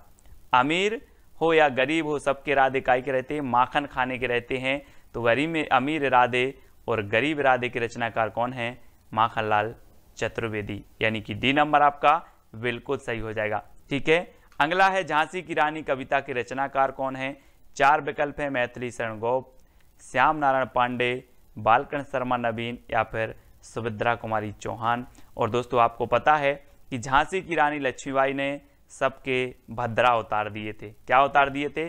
भद्रा। और हम पढ़ते आए हैं कि खूब लड़ी मर्दानी वह तो झांसी वाली रानी थी, है ना, पढ़ा है आप लोगों ने। तो झांसी की रानी कविता, झांसी की रानी ने भद्रा उतार दिए थे, तो सुभद्रा कुमारी चौहान। ठीक है, अगला हिमकिरीटनी हिमतरंगिणी की रचनाकार कौन है? दोस्तों आपको पता है हिमतरंगिणी के लिए साहित्य अकादमी पुरस्कार मिला 1955 में, है ना, सबसे पहले। और ये रचना किसकी है? और आपको पता है दोस्तों, हिम जैसे जम जाता है क्या? माखन। माखन भी हिम जैसे जम जाता है। तो याद रख लेना, क्या जम जाता है? माखन। काय के जैसे? हिम जैसे। तो हिमतरंगिणी और हिमकरटनी माखन जैसे जम जाते हैं, तो माखनलाल चतुर्वेदी, यानी कि डी नंबर आपका बिल्कुल सही होगा। और 1942 की रचना, 1949 की और 1955 में इसे साहित्य अकादमी पुरस्कार मिला हिमतरंगिणी के लिए, सबसे पहले हिंदी में। ठीक है, अगला है पाथेय के रचनाकार कौन है? 4 विकल्प हैं दोस्तों। और आपको पता है कि दोस्तों सिया राम को जब क्या हुआ, वनवास हुआ, तो इनके बहुत सारे पाथेय बने, है ना। आपने नाम सुना होगा, बोले केवट के भाग्य खुल गए, केवट भी पाथेय बना। ऐसे अनेकों ऋषि मुनि थे जो सिया राम के पाथेय बने। कौन के? सिया राम के पाथेय बने। तो पाथेय की रचनाकार कौन होंगे? सियाराम शरण गुप्त, सियाराम शरण गुप्त। ठीक है, तो सियाराम के पाथेय इस प्रकार से आपको याद रख लेना। बोले सियाराम के बहुत सारे पाथेय बने। नींद के बादल 1947 के रचनाकार कौन है? 4 विकल्प हैं आपके सामने, केदारनाथ अग्रवाल, सुमित्रानंदन पंत, दिनकर या फिर नागार्जुन। तो आपको पता होगा दोस्तों कि 2013 में केदारनाथ में क्या आई थी? बाढ़ आई थी। केदारनाथ में बाढ़ आई थी। ऐसा लग रहा था कि बादल जो है नींद में सो गए हैं, है ना। तो नींद के बादल कहाँ आए थे? केदारनाथ में। नींद के बादल आए थे केदारनाथ में। तो नींद के बादल के जो रचनाकार होंगे वो कौन होंगे? केदारनाथ अग्रवाल। और यहाँ पर देखो केदारनाथ में नींद के बादल आए और यहाँ पर तबाही मची थी, है ना। तो केदारनाथ में नींद के बादल, इस प्रकार से आपको याद रखना है। ठीक है, अब आपसे कभी भी पूछा जाएगा नींद के बादल के रचनाकार कौन है, तो आप बता दोगे सर नींद के बादल तो केदारनाथ में आए थे, मतलब केदारनाथ अग्रवाल। ठीक है, हिल्लोल के रचनाकार कौन है दोस्तों? 4 विकल्प हैं। और आपको पता है कि केदारनाथ जाना जाता है दोस्तों, शिव का एक धाम है, शिव जी का एक धाम है केदारनाथ। और जब केदारनाथ में बाढ़ आई, केदारनाथ में दोस्तों जब पानी की बाढ़ आई तो हिलोर लग रही थी। देखो चित्र में हिलोर लग रही थी, किसे लग रही थी? शिव जी को हिलोर लग रही थी, शिव जी को। तो हिलोर से हिल्लोल, और हिल्लोल के रचनाकार कौन होंगे? शिव मंगल सिंह सुमन। यानी कि आपका जो विकल्प नंबर सी है वो बिल्कुल सही हो जाएगा, क्योंकि क्या लग रही थी शिव को? हिलोर लग रही थी, हिलोल। ठीक है, इस प्रकार से यानी कि जो सा नंबर है वो आपका बिल्कुल सही हो जाएगा। नेक्स्ट है दोस्तों मिट्टी की बारात के रचनाकार कौन है? त्रिलोचन, शिव मंगल सिंह सुमन, दोनों या फिर नागार्जुन। आपको कमेंट में बताना है। और आपको पता है दोस्तों कि शिव जी की जब बारात निकली तो बाराती जो थे भभूत लगाए थे, मिट्टी की भभूत लगाए थे, है ना। भूत भी बारात में आए थे। तो ऐसा लग रहा था कि जैसे मिट्टी की बारात आ रही हो, जैसे मिट्टी की बारात आ रही हो, किसकी? शिव जी की। तो मिट्टी की बारात ये रचना किसकी होगी? शिव मंगल से समन। और त्रिलोचन भी कहा जाता है दोस्तों किसको? शिव को। तो त्रिलोचन की भी ये रचना है, शिव मंगल से सुमन की रचना है ना? कौन सी? मिट्टी की बारात। तो अब आपको याद रख लेना है मिट्टी की बारात किसकी आ रही थी? बोले सर त्रिलोचन की या फिर शिव जी की। तो शिव मंगल से सुमन और त्रिलोचन। ठीक है, यानी कि आपका उत्तर सी नंबर बिल्कुल सही हो जाएगा। अगला क्वेश्चन है दोस्तों, राह के दीपक 1947 की रचनाकार कौन है? त्रिलोचन, शिव मंगल से सुमन, रांगे राघव या फिर नागार्जुन। तो आपको पता है राह के दीपक कौन बने? राह के दीपक, यहां से देखो जरा चित्र में, श्री राम जी आगे आगे चलकर ये राह के दीपक बने हैं। कौन? राघव, है ना? राघव बोलते हैं ना, रघुपति राघव सीताराम। तो राघव क्या बने? राह के दीपक बने। इस प्रकार से राह के दीपक बने राघव। तो राह के दीपक के रचनाकार कौन होंगे? रांगे राघव। ठीक है, रांगे राघव, यानी कि सा नंबर आपका बिल्कुल सही हो जाएगा। ठीक है, अब दोस्तों आपको लास्ट में वीडियो के बताना है कि कौन सी ट्रिक सबसे अच्छी लगी, है ना? कौन सी रचना आपको सबसे ज्यादा याद हुई है। और इसके पहले के वीडियो अगर आपने नहीं देखे हैं तो वीडियो जरूर देखें। तालाब की मछलियां के रचनाकार कौन है दोस्तों? 4 विकल्प हैं और आपको पता है कि तालाब की मछलियां कौन खा गया? तालाब की मछलियां नाग खा गया। ये नाग है और तालाब की मछलियां नांग खा गया। तो तालाब की मछलियां कौन खा गया? नांग। तो नागार्जुन। ठीक है, नांग से नागार्जुन, यानी कि सा नंबर आपका बिल्कुल सही होगा। तालाब की मछलियां ये रचना किसकी होगी? बोले सर तालाब की मछलियां नांग खा गया। तो तालाब की मछलियां की रचनाकार नागार्जुन। ठीक है, इस प्रकार से याद रखेंगे। और अगला है दोस्तों, कदली बन, हंसमाला, मिट्टी और फूल के रचनाकार कौन है? ये प्रगतिवादी रचनाएं हैं। त्रिलोचन है, शिवमंगल से सुमन, नागार्जुन या फिर नरेंद्र शर्मा है। तो आपको बताना है और आपकी सुंदर सी ट्रिक है कि नरेंद्र ने कदली वन में मिट्टी और फूलों की माला बनाई। कहां पर? किसने बनाई? नरेंद्र ने। तो नरेंद्र शर्मा कदली वन में, तो कदली वन मिट्टी और फूलों की, तो मिट्टी और फूल और माला से हंसमाला। ठीक है, तो हंसमाला ये रचना हो जाएंगी किसकी? नरेंद्र शर्मा की। अब याद रख लेना है कि नरेंद्र ने कदली वन में मिट्टी और फूलों की माला बनाई, ये आप याद रखेंगे। तो नरेंद्र शर्मा की जितनी भी रचनाएं हैं वो आपको याद हो जाएंगी। ठीक है, अगला है दोस्तों, युगवाणी ग्राम्या के रचनाकार कौन है? 4 विकल्प हैं। सुमित्रानंदन पंत जी हैं, शिवमंगल से सुमन हैं, नागार्जुन या फिर नरेंद्र शर्मा है। तो युग की वाणी और ग्राम्या, इसके रचनाकार कौन माने जाते हैं? आपको पता है दोस्तों, सुमित्रानंदन पंत ये प्रगतिवाद के प्रवर्तक माने जाते हैं। और युगांत, युगवाणी ये जो रचनाएं हैं ग्राम्या, ये किसकी हो जाएंगी? ये हो जाएंगी आपकी दोस्तों आपके सुमित्रानंदन पंत जी की। पंत जी यानी कि जो आ नंबर है वो आपका बिल्कुल सही हो जाएगा, ग्राम्या और युगवाणी। ठीक है, तो ये चीज आपको याद रखनी है, ये नंबर आपका बिल्कुल सही हो जाएगा। अगला है दोस्तों, पिघलते पत्थर 1946 के रचनाकार कौन है? आपको पता है दोस्तों कि पत्थर कैसा भी हो, या पत्थर दिल बोलते ना अपन, कि वो तो पत्थर दिल है। कोई भी पत्थर दिल हो रघुवीर के पास आ जाए तो पिघलते पत्थर भी पिघल जाते हैं, पत्थर दिल भी पिघल जाते हैं। तो पिघलते पत्थर कहाँ पर? पिघलते पत्थर कहाँ पर? रांगे राघव के पास, राघव के दरबार में पिघलते पत्थर। तो रांगे राघव की रचना है, 1946 की रचना है। और पिघलते पत्थर कहाँ पर? राघव के दरबार में, है ना? तो रांगे राघव यानी सा नंबर आपका बिल्कुल सही हो जाएगा। अब कभी भी आपसे रचना पूछी जाएगी, बोले सर पिघलते पत्थर, तो पिघलते पत्थर भी पिघल जाते हैं कहाँ पर? रांगे या फिर राघव के दरबार में। ठीक है, अगला है युगधारा 1953 सतरंगे पंखों वाली की रचनाकार कौन है? सुमित्रानंदन पंत जी, शिवमंगल से सुमन, रांगे राघव या फिर नागार्जुन। और आपको पता है दोस्तों कि युगधारा और सतरंगे पंखे वाली, तो आपको कैसे याद रख लेना है? एक ट्रिक है कि नागार्जुन की युगधारा सतरंगे पंखे वाली है, नागार्जुन की युगधारा सतरंगे पंखे वाली है। ठीक है, अभी हमने पढ़ा कि तालाब की मछलियां नाग खा गया, अब नागार्जुन की युगधारा सतरंगे पंखों वाली है, तो युगधारा और सतरंगे पंखों वाली है, ये भी आपकी नागार्जुन की ही होगी। ठीक है, तो नागार्जुन यानी कि जो डी नंबर है वो आपका बिल्कुल सही हो जाएगा। अगला है प्रलय और सृजन की रचनाकार कौन है दोस्तों? सुमित्रानंदन पंत हैं, शिवमंगल सिंह सुमन, रांगे राघव या फिर नागार्जुन। आपको पता है कि शिव जी के पास प्रलय भी पलते हैं और सृजन भी, है ना। प्रलय और सृजन सभी पलते हैं कहाँ पर? शिव जी के पास। तो शिव जी के पास पलते हैं तो शिवमंगल सिंह सुमन। बोले प्रलय और सृजन किसकी है? तो आप बता दोगे कि सर ने बताया था कि प्रलय और सृजन तो शिवमंगल जी के पास पलते हैं, है ना, शिव के पास पलते हैं, तो शिवमंगल सिंह सुमन, ये चीज़ आपको याद रखनी है। ठीक है, अभी हमने कहा किया था मिट्टी की बारात त्रिलोचन और शिवमंगल सिंह सुमन की, है ना, अलग अलग रचना इनकी एक ही नाम से है। ठीक है, और ये प्रलय और सृजन 1944 की रचना, ये शिवमंगल सिंह सुमन की है। ठीक है, अगला है ऋतु संहार रंग रूप के रचनाकार कौन है? सुमित्रानंदन पंत जी हैं, शिवमंगल सिंह सुमन, रामविलास शर्मा या फिर नागार्जुन। ऋतु संहार और रंग रूप के रचनाकार कौन हैं?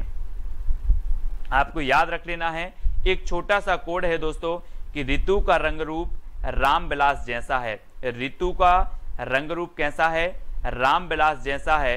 तो ऋतु से आपका बनेगा दोस्तों ऋतु संहार, और रंग रूप से रंग रूप, और किसके जैसा है? रामविलास। तो रचनाकार कौन होंगे? रामविलास शर्मा, यानी कि जो सी नंबर है वो आपका बिल्कुल सही हो जाएगा। अब आपसे कभी भी पूछा जाएगा ऋतु संहार किसकी रचना है, तो आप बोलोगे कि ऋतु का रंग रूप रामविलास शर्मा जैसा है ना, या रामविलास जैसा है। तो ऋतु का रंग रूप तो ऋतु संहार, रंग रूप से रंग रूप, रामविलास से रामविलास शर्मा। ठीक है, अगला है जिजीविषा संतरण और संकल्प के रचनाकार कौन है दोस्तों? ये प्रगतिवादी रचना है। जिजीविषा यानी कि जीने की इच्छा, संतरण, संकल्प, इनकी रचनाकार कौन है? पंत जी, शिवमंगल सिंह सुमन, महेंद्र भटनागर या फिर नागार्जुन। और आपका बिल्कुल सही आंसर है दोस्तों। यहाँ पर ट्रिक याद रखना है कि महेंद्र ने संत बनकर जिजीविषा का संकल्प लिया। संत बनकर जिजीविषा यानी कि जीने का संकल्प लिया। तो किसने लिया? महेंद्र भटनागर ने। इसलिए जिजीविषा, संतरण और संकल्प, ये तीनों ही रचनाएं किसकी हैं? महेंद्र भटनागर की हैं। और महेंद्र ने संत बनकर जिजीविषा का संकल्प लिया, ये आपकी ट्रिक हो जाएगी। ठीक है, और दोस्तों ये सारे नोट्स आपको ज्वाइन मेंबर यानी कि ज्वाइन ग्रुप में मिलेंगे। ठीक है, तो आप ज्वाइन मेंबर अवश्य बने चैनल के। ठीक है, अगला है गुलाब और बुलबुल के रचनाकार कौन है? सुमित्रानंदन पंत हैं, शिवमंगल सिंह सुमन हैं, महेंद्र भटनागर या फिर त्रिलोचन। तो गुलाब और बुलबुल के रचनाकार बताना है। गुलाब और बुलबुल ने त्रिलोचन की पूजा की। किसकी पूजा की? गुलाब और बुलबुल ने त्रिलोचन की पूजा की, यानी कि त्रिलोचन की रचना हो जाएंगी गुलाब और बुलबुल। ठीक है, ये एक ही रचना है गुलाब और बुलबुल, और दोस्तों ये त्रिलोचन की रचना है। ठीक है, त्रिलोचन, गुलाब और बुलबुल ने किसकी पूजा की?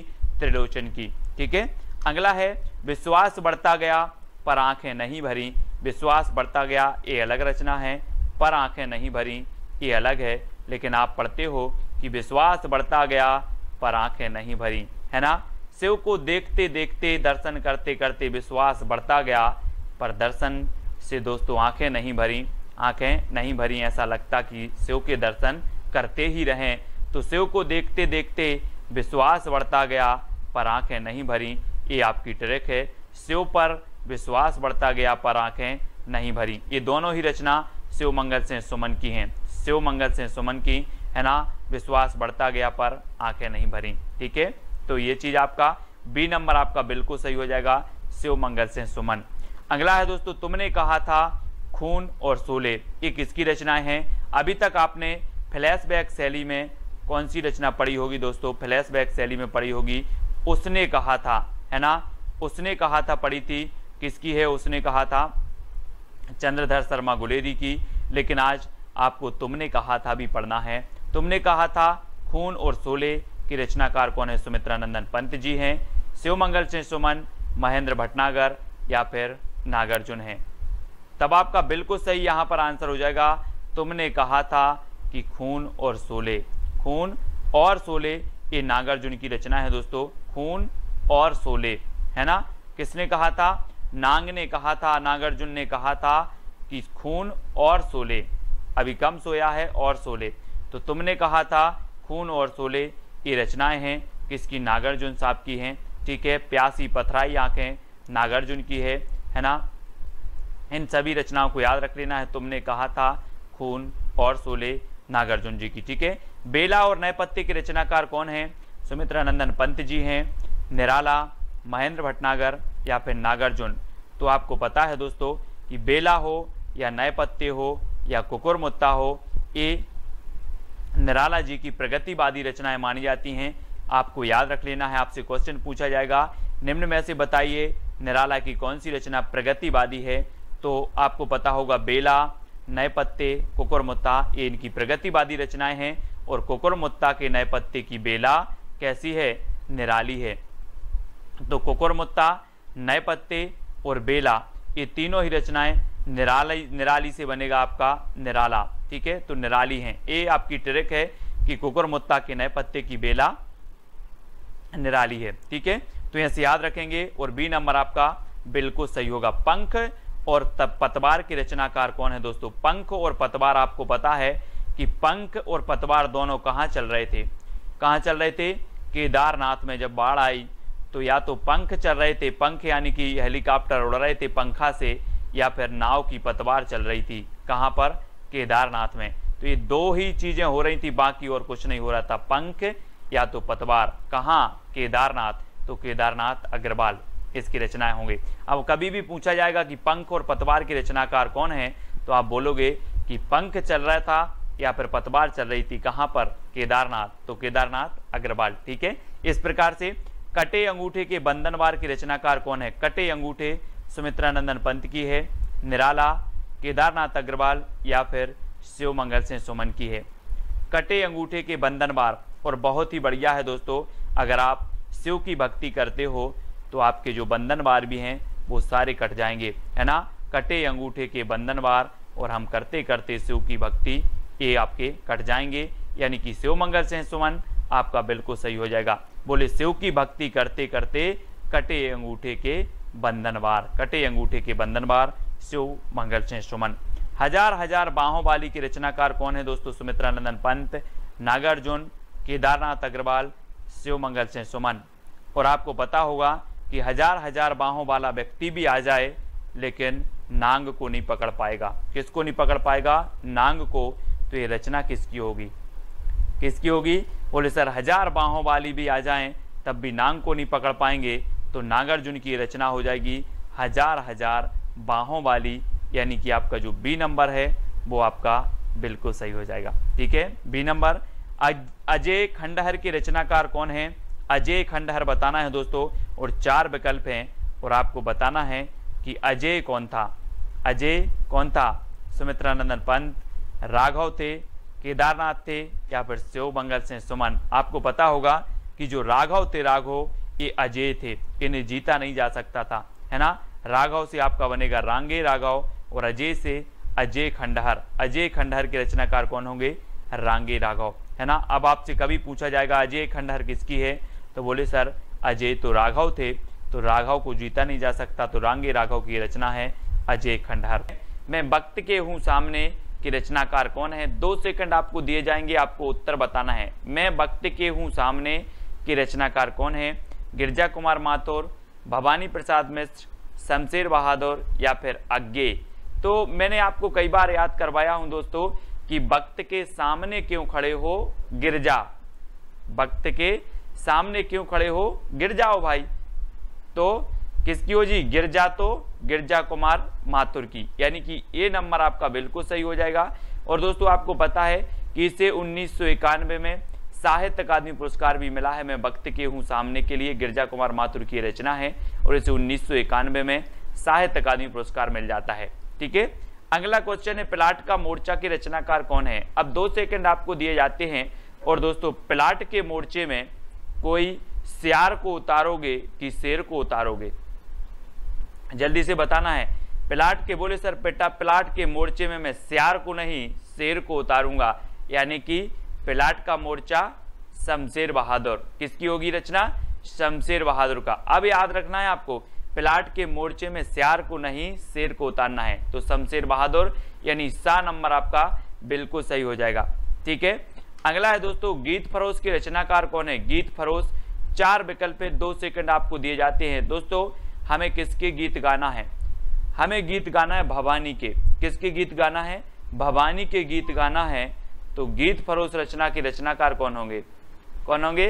भवानी प्रसाद मिश्र, यानी कि आपका जो विकल्प नंबर बी है वो बिल्कुल सही हो जाएगा। बी नंबर 1956 की रचना मानी जाती है। और अगला है दोस्तों आंगन के पार द्वार के रचनाकार कौन है? और 4 विकल्प हैं और आपका बिल्कुल सही आंसर हो जाएगा कि आंगन के द्वार पर कौन खड़े हैं? अज्ञेय खड़े हैं। आंगन के द्वार पर अज्ञेय खड़े हैं और ये रचना अज्ञेय की है, ये भी आपको याद रखनी है।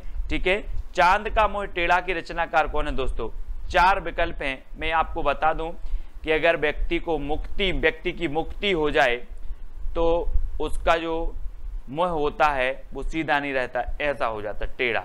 चांद का मोह टेढ़ा, मुक्ति मिल गई तो चांद का मोह टेढ़ा हो जाता है। तो चांद का मोह टेढ़ा, ये रचना किसकी होगी? मुक्ति बोध, यानी कि आपका जो सा नंबर है वो बिल्कुल सही हो जाएगा। ठीक है, अगला है ठंडा लोहा के रचनाकार कौन है? ठंडा लोहा। दोस्तों आपको पता है कि लोहा कितना भी गर्म हो, है ना, कितना भी गर्म हो, धर्म के पास आते ही ठंडा हो जाता है ना। लोहा कितना भी गर्म हो, धर्म के पास आते ही क्या हो जाता है? ठंडा हो जाता है लोहा। तो उत्तर आपका सही क्या होगा? धर्मवीर भारती। ये ठंडा लोहा रचना है धर्मवीर भारती, यानी बी नंबर आपका बिल्कुल सही हो जाएगा। ठीक है, काठ की घंटियां के रचनाकार कौन है? दोस्तों काठ की घंटियां, अब 4 विकल्प हैं, गिरजा कुमार माथुर, धर्मवीर भारती, सर्वेश्वर बहादुर, सर्वेश्वर दयाल सक्सेना या फिर अज्ञेय। अब एक चीज बताना, काठ की घंटियां यानी कि बहुवचन में शब्द है, घंटियां यानी बहुत सी घंटियां। अब काठ की घंटियां हैं दोस्तों, तो इनका हमें क्या करना पड़ेगा? सर्वे करना पड़ेगा कि कितनी घंटियां हैं। सर्वे करोगे कि ऐसे ही बता दोगे कि 5 हैं कि 10 हैं? पहले काठ की घंटियां का हमें सर्वे करना है। तो काठ की घंटियां के रचनाकार कौन होंगे? सर्वेश्वर दयाल सक्सेना। ठीक है, कुआनो नदी भी इनकी रचना है। ठीक है, ये भी आपको याद रख लेनी है। काठ की घंटियां, जंगल का दर्द भी इन्हीं की रचना है। ठीक है, खूंटियों पर टंगे लोग भी इन्हीं की रचना है।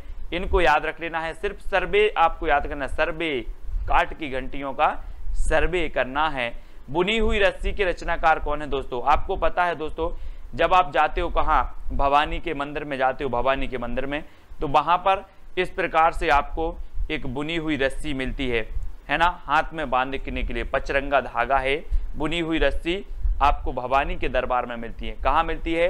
भवानी के दरबार में। बोले सर भवानी के दरबार में तो बुनी हुई रस्सी मिलती है। तो ये बुनी हुई रस्सी के रचनाकार कौन होंगे? भवानी प्रसाद मिश्र, यानी डी नंबर आपका बिल्कुल सही हो जाएगा। ठीक है, अगली है दोस्तों महावृक्ष के नीचे 1977 के रचनाकार कौन है? गिरजा कुमार माथुर, धर्मवीर भारती, अज्ञेय या फिर भवानी प्रसाद मिश्र। महावृक्ष के नीचे, है ना, हम बोलते नहीं है कि वहां वृक्ष के नीचे कौन सोया है? आप बोलोगे अज्ञेय, पता नहीं।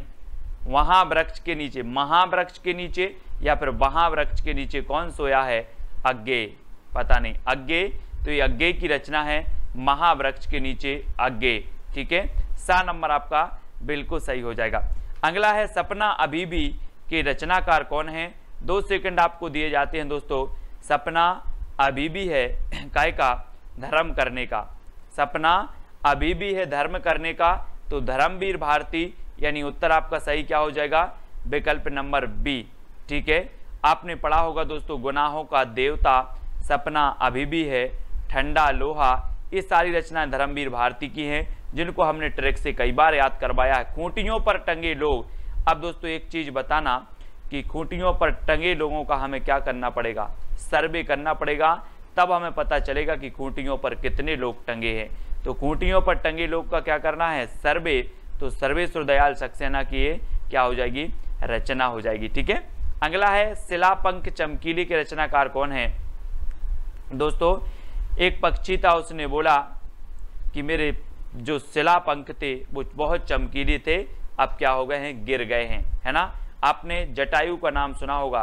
बोले मेरे पंख शिला चमकीले थे अब गिर गए, है ना। तो शिला पंख चमकीले, ये किसकी रचना होगी? गिरजा कुमार माथुर। गिरजा कुमार माथुर यानी कि ए नंबर आपका बिल्कुल सही हो जाएगा। ठीक है, अगला है कामायनी एक पुनर्विचार की रचनाकार कौन है? दोस्तों आपको पता है कि कामायनी एक पुनर्विचार, और बहुत सारे लोग मुक्ति के लिए कहते हैं, मुक्ति मिल जाए भगवान एक बार पुनर्विचार कर लो, है ना। कामायनी पुनर्विचार, कामायनी एक पुनर्विचार, काय के लिए? मुक्ति के लिए एक पुनर्विचार, तो मुक्ति बोध की रचना हो जाएगी कामायनी एक पुनर्विचार। चांद का मोह टेढ़ा भी इन्हीं की रचना है, ये आपको याद रखनी है। अगला है दोस्तों दोआब की रचनाकार कौन है? दोआब, 4 विकल्प हैं और दोआब के जो रचनाकार होंगे वो कौन हो जाएंगे? वो हो जाएंगे शमशेर बहादुर। शमशेर बहादुर यानी सा नंबर, है ना। दोआब भी इन्हीं की रचना है, प्लाट का मोर्चा भी इन्हीं की रचना है, और शमशेर बहादुर को दोस्तों कवियों का कवि कहा जाता था। आपसे क्वेश्चन बनता है कवियों का कवि किसे कहा जाता था, तो आप बता देना शमशेर बहादुर को। ठीक है, खुशबू के शिलालेख के रचनाकार कौन है? दोस्तों खुशबू के शिलालेख, है ना, किसने देखे? भवानी ने देखे। खुशबू के शिलालेख भवानी ने देखे, तो खुशबू के शिलालेख के रचनाकार कौन होंगे? कौन हो जाएंगे? भवानी प्रसाद मिश्र। ठीक है, खुशबू के शिलालेख किसने देखे? भवानी ने, तो भवानी प्रसाद मिश्र खुशबू के शिलालेख। ठीक है, अगली रचना है दोस्तों भग्नदूत के रचनाकार कौन है? भग्नदूत, अगर मैं आपसे पूछूं कि कितने दूत भग गए? भग्नदूत, भग्नदूत यानी कि भगन तो भग गए, दूत भग गए, है ना। तो कितने दूत भग गए? तो आप बोलोगे सर अग्गे पता नहीं कितने दूत भग गए, है ना। तो ए, है ना, ए हो जाएगी अग्गे की रचना भग्नदूत। ठीक है, अगला है भूरी भूरी खाक धूल की रचनाकार कौन है? दोस्तों आपको पता है कि जब व्यक्ति को मुक्ति मिल जाए तो उसकी ये जो भूरा भूरा शरीर है ये सब खाक धूल में मिल जाता है। भूरा भूरा शरीर खाक धूल में मिल जाता है, जब मुक्ति मिल जाए तो ये भूरी भूरी खाक धूल रचना के रचनाकार कौन होंगे? कौन हो जाएंगे? मुक्ति, क्योंकि मुक्ति मिल जाए तो भूरी भूरी खाक धूल, है ना। अगला है दोस्तों धूप के धान की रचनाकार कौन है? और धूप के धान आपको पता है दोस्तों, आप अगर गांव में रहते हैं तो धान अगर अच्छी बारिश हो जाए और मिट्टी बहुत ऐसी हो जाती, बहुत पानी हो जाता है मिट्टी में, तो धान गिर जाती है। धान क्या हो जाती है? गिर जाती है। तो धूप के धान, धान बोले सर गिर जाती है, तो गिरजा कुमार माथुर। गिरजा कुमार माथुर यानी कि ए नंबर आपका बिल्कुल सही होगा। ठीक है, अगला है जंगल का दर्द की रचनाकार कौन है? अब दोस्तों एक बात बताना, जंगल में बहुत सारे पौधे हैं और जंगल का दर्द आपको कैसे पता चलेगा? कैसे चलेगा? जब आप क्या करोगे? सर्वे करोगे। बोले सर जब हम सर्वे करने जाएंगे जंगल का दर्द क्या क्या है ना, तभी हमें जंगल का दर्द पता चलेगा। तो जंगल का दर्द की रचनाकार कौन है? सर्वेश्वर दयाल सक्सेना, और सा नंबर आपका बिल्कुल सही हो जाता है, सा नंबर, है ना। जंगल का दर्द सर्वे करना है, जंगल के दर्द का क्या करना है? सर्वे, तो सर्वेश्वर दयाल सक्सेना। कितनी नाव में कितनी बार की रचनाकार कौन है? दोस्तों अब आप बोलोगे सर मैं कितनी नाव में कितनी बार बैठा, सब अज्ञे है। क्या है? अज्ञे। कितनी नाव में कितनी बार? अज्ञे। तो अज्ञे यानी कि दा नंबर आपका बिल्कुल सही होगा। इसका दोस्तों आपका पहला प्रश्न है कि सीढ़ियों पर धूप में की रचनाकार कौन है? 4 विकल्प हैं आपके पास, 2 सेकंड में उत्तर आपको बताना होता है। और मैंने आपको कई बार याद करवाया है दोस्तों कि बोले सर सीढ़ियों पर धूप में क्यों खड़े हो? तो कहा कि मैं खड़ा हूं, मेरी तो रघुवीर सहाय करती हैं। क्या करते हैं? रघुवीर सहाय करती। मैं सीढ़ियों पर धूप में खड़ा हूं, मुझे कोई दिक्कत नहीं, मेरी तो रघुवीर सहाय करती हैं। तो इसके रचनाकार कौन होंगे? रघुवीर सहाय करते हैं। बोले सीढ़ियों पर धूप में खड़े हैं तो रघुवीर सहाय करते हैं, तो रघुवीर सहाय की रचना हो जाएगी, यानी आ नंबर आपका बिल्कुल सही हो जाएगा। ठीक है, नेक्स्ट है आपका संशय की एक रात की रचनाकार कौन है? कई बार एग्जाम में पूछी गई दोस्तों। 4 विकल्प 2 सेकंड में आपको उत्तर करके चयन करके बताना है। फिर मैं आपको बता देता हूं कि संशय की एक रात में, संशय की एक रात में नरेश मेहता आए। संशय की एक रात में नरेश मेहता आए, ये आपकी ट्रिक है याद करने की। तो संशय की एक रात, ये नरेश मेहता की रचना हो जाएगी, यानी कि आपका जो विकल्प नंबर सी है वो आपका बिल्कुल सही हो जाएगा। संशय की एक रात में नरेश मेहता है। ठीक है, सी नंबर बिल्कुल सही है। नेक्स्ट है आप दोस्तों, हम तुम की रचनाकार कौन है? हम तुम 4 विकल्प हैं, 4 में से आपको चयन करना है। और मैं आपको बता दूं, एक गाना आपने सुना होगा, हम तुम एक एक कमरे में बंद हों, सुना है ना?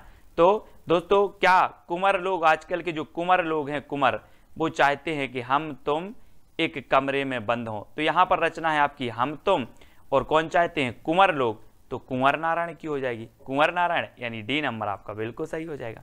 ठीक है, याद करने का माध्यम है, ठीक है, कि आपको याद रहे, तो डी नंबर बिल्कुल सही होगा। नेक्स्ट दोस्तों, संसद से सड़क तक की रचनाकार कौन है? बोले सर, संसद से सड़क तक धूल ही धूल मिलेगी, धूल मिलेगी, क्या मिलेगी? धूल मिलेगी। तो धूमिल, धूल मिल, इस प्रकार से धूल मिल, संसद से सड़क तक धूल मिल, तो धूमिल की रचना है सुदामा पांडे धूमिल की, है ना? बोले सर, संसद से सड़क तक धूल ही धूल मिलेगी, धूल मिल, धूमिल। ठीक है, धूमिल साहब, यानी डी नंबर आपका बिल्कुल सही होगा, धूमिल साहब हो जाएंगे इसके। अगला है मृग और तृष्णा की रचनाकार कौन है? 4 विकल्प हैं दोस्तों। मृग की तृष्णा किसे हो गई थी? बोले भगवान श्री राम को, हरि को, है ना, उसे हरि बोलेंगे, उन्हें मृग की तृष्णा हो गई, वो मृग के पीछे पीछे भाग रहे थे। चित्र में देखो, तो मृग तृष्णा हो गई थी हरि को, भगवान को, श्री राम को, है ना? तो हरि को हो गई तो हरि नारायण व्यास, हरि नारायण व्यास, यानी डी नंबर आपका बिल्कुल सही होगा। बोले हरि को क्या हो गई थी? मृग की तृष्णा। तो हरिनारायण व्यास की ये रचना है, बहुत ही बढ़िया रचना मानी जाती है और पूछी भी जाती है। ठीक है, नेक्स्ट है सूर्य का स्वागत की रचनाकार कौन है? 4 विकल्प हैं दोस्तों, आपको उत्तर बताना है। इससे पहले कि अगर आपने वीडियो नहीं देखी है तो वीडियो जरूर बताना है। सूर्य का स्वागत कौन कर रहा है? रघुवीर सहाय, दुष्यंत कुमार, सुदामा पांडे धूमिल। ये दुष्यंत कुमार 2 जगह है, तो आप 2 में से एक कोई भी उत्तर बता देंगे कि सर सूर्य का स्वागत दुष्यंत कुमार करेंगे। कौन करेंगे सूर्य का स्वागत? दुष्यंत कुमार। ठीक है दोस्तों, जो भी साथी ज्वाइन मेंबर बनना चाहते हैं चैनल के, वो ज्वाइन मेंबर बन सकते हैं और ज्वाइन व्हाट्सएप ग्रुप में जुड़ सकते हैं। ठीक है, वहां पर आपको पीडीएफ आदि स्टडी मटेरियल प्रेषित किया जाता है। आपका कमेंट जो है सबसे ज्यादा हाईलाइट होते हैं, आपको तिरंगा इमोजी भी दिया जाता है। ठीक है, तो सूर्य का स्वागत दुष्यंत कुमार की रचना हो जाएगी। जागते रहो की रचनाकार कौन है? आपने देखा होगा भारत में जो पहरा देते हैं वो कहते हैं जागते रहो। कहां पर? भारत में। तो कौन होंगे? भारत भूषण अग्रवाल। बोले सर, भारत में जो पहरा देते हैं वो बोलते हैं जागते रहो। कहां पर? भारत में। तो भारत भूषण अग्रवाल की रचना होगी कौन सी? जागते रहो। ठीक है, अब आपसे कभी पूछा जाएगा कि जागते रहो की रचनाकार कौन है, आप बोलना कि जागते रहो पहरा देते हैं भारत में, है ना, तो ये बोलते हैं जागते रहो। ठीक है, इस प्रकार से। अगला है आत्महत्या के विरुद्ध की रचनाकार कौन है? आत्महत्या के विरुद्ध, तो दोस्तों आत्महत्या के विरुद्ध रघुवीर सहाय नहीं करेंगे, है ना, सहाय, रघुवीर सहाय। बोले आत्महत्या के विरुद्ध रघुवीर सहाय करते हैं, आत्महत्या के पक्ष में नहीं करते। ठीक है, तो आत्महत्या के विरुद्ध रघुवीर सहाय की रचना है, यानी कि आपका जो ए नंबर है वो इसको याद रख लेना, ए नंबर। ठीक है, आत्महत्या के विरुद्ध रघुवीर सहाय।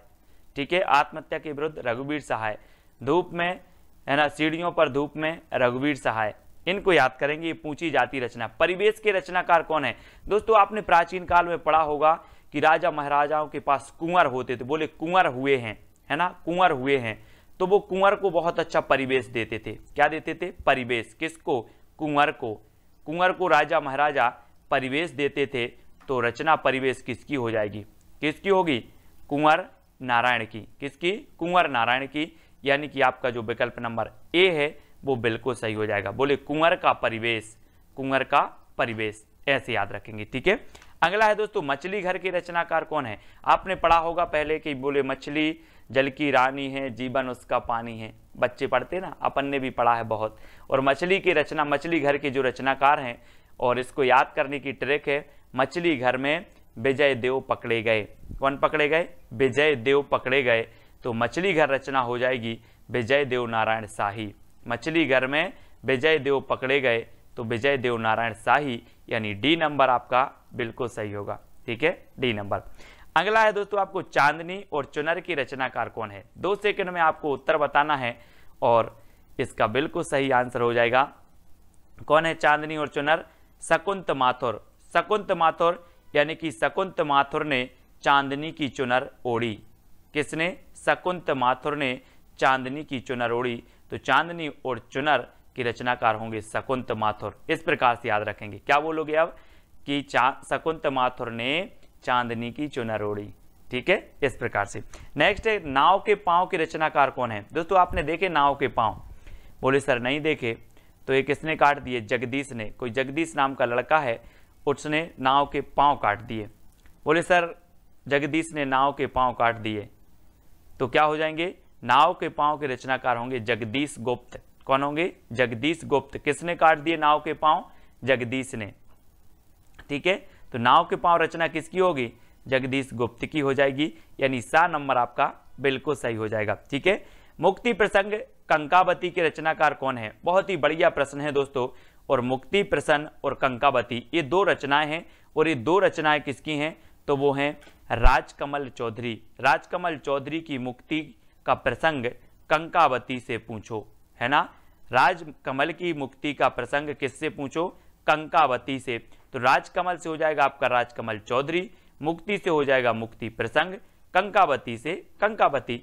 तो राजकमल की मुक्ति का जो प्रसंग है वो किससे पूछो? कंकावती से पूछो। मुक्ति का प्रसंग कंकावती से पूछो। किसकी? राजकमल की। ठीक है, तो राजकमल चौधरी। अगला है दोस्तों बांसुरी जल गई की रचनाकार कौन है? बांसुरी जल गई और जलकर क्या हो जाएगी? धूल में मिल गई। बांसुरी जल गई और धूल में मिल गई, तो कौन होंगे रचनाकार? धूल में मिल गई तो धूमिल, है ना। धूमें मिल, बांसुरी जल गई धूल में मिल गई, तो धूमिल। याद रख लेना इस प्रकार से। बोले सर बांसुरी जल गई धूल में मिल गई, यानी कि धूमिल, पांडे धूमिल।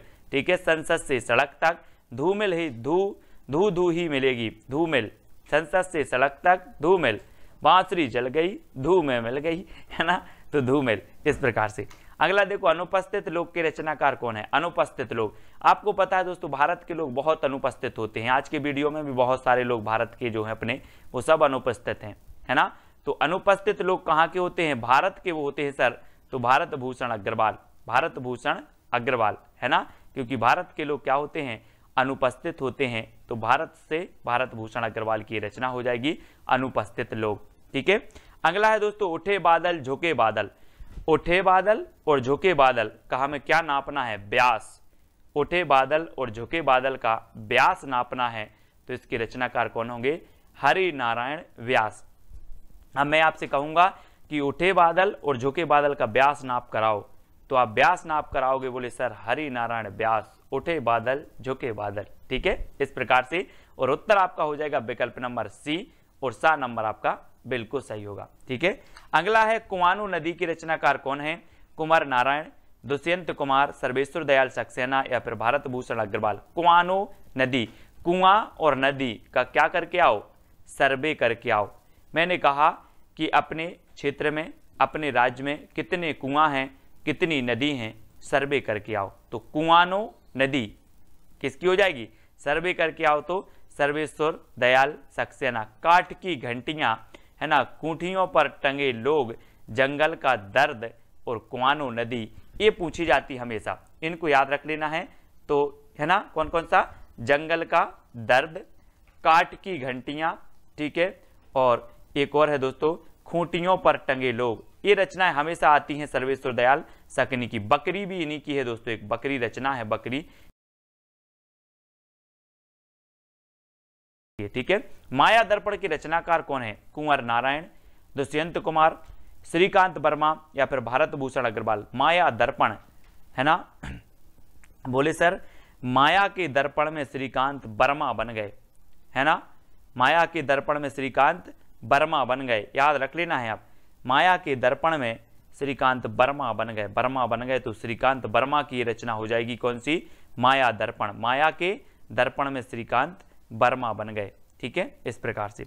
अगला है मिट्टी की बारात के रचनाकार कौन है? दोस्तों यहां पर जो विकल्प दिए हैं इन विकल्प के अनुसार बताना है, नहीं तो अमृतलाल लांगर की भी रचना मिट्टी की बारात, शिवमंगल से सुमन की रचना भी मिट्टी की बारात है। और मिट्टी की बारात किसकी है? त्रिलोचन, त्रिलोचन की है। और त्रिलोचन आपको पता है शंकर जी को त्रिनेत्र कहा जाता है, त्रिनेत्र, जिनके 3 लोचन हैं उन्हें त्रिनेत्र भी कहा जाता है। और स्यो भी आता है, स्यो, तो स्यो से शिवमंगल से सुमन की है मिट्टी की बारात।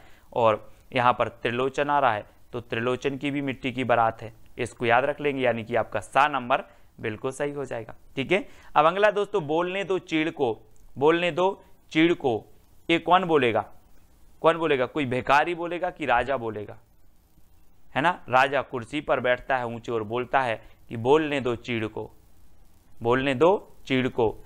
तो बोलने दो चीड़ को बोला है नरेश।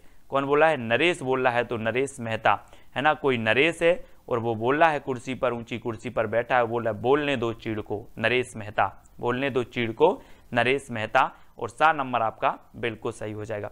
नेक्स्ट है एक पतंग अनंत में की रचनाकार कौन है? एक पतंग अनंत में। और दोस्तों आपको पता है कि जो वाजपेयी जी, अटल बिहारी वाजपेयी जी थे, वो भी एक कैसे थे? एक पतंग थे, है ना? पूरे भारत में उनका क्या था? वर्चस्व था, पूरे विश्व में था। ठीक है, और इन्होंने संयुक्त राष्ट्र में सबसे पहले क्या हिंदी में भाषण भी दिया था। तो एक पतंग थे वाजपेयी जी, जो कहाँ चले गए? अनंत में चले गए, अनंत में। ठीक है, तो एक पतंग अनंत में कौन? वाजपेयी, यानी कि अशोक वाजपेयी। और सा नंबर आपका बिल्कुल सही होगा, अशोक वाजपेयी। ज्ञात से अज्ञात की ओर हम याद करते हैं, पढ़ते हैं। ठीक है, अब दोस्तों अगला जो आपको प्रश्न है जिसका उत्तर आपको बताना है, कागज के फूल किसकी रचना है? कुंवर नारायण की, दुष्यंत कुमार की, अशोक वाजपेयी या फिर भारत भूषण अग्रवाल की। ये 4 रचनाएं हैं, 4 विकल्प हैं। इनमें से आपको चयन करके बताना है कि ये रचना किसकी है। ये विकल्प दोस्तों आपको कमेंट में करना है। जितने भी साथी देख रहे हैं सभी को ये चैलेंज प्रश्न का उत्तर बताना बहुत अनिवार्य है। ठीक है, और दोस्तों आपको वीडियो को लाइक करना है और ज्वाइन मेंबर अवश्य बनना है। जो बन सकते हैं वो ज्वाइन मेंबर जरूर बने। वीडियो को लाइक करें और शेयर करें। और जो भी साथी अभी तक व्हाट्सएप ग्रुप से नहीं जुड़ पाए हैं वो 9098609291 इससे आपको जरूर जुड़ना है। ठीक है, और वीडियो को लाइक और शेयर अवश्य करना है। आज की वीडियो के लिए बस इतना ही। जय हिंद।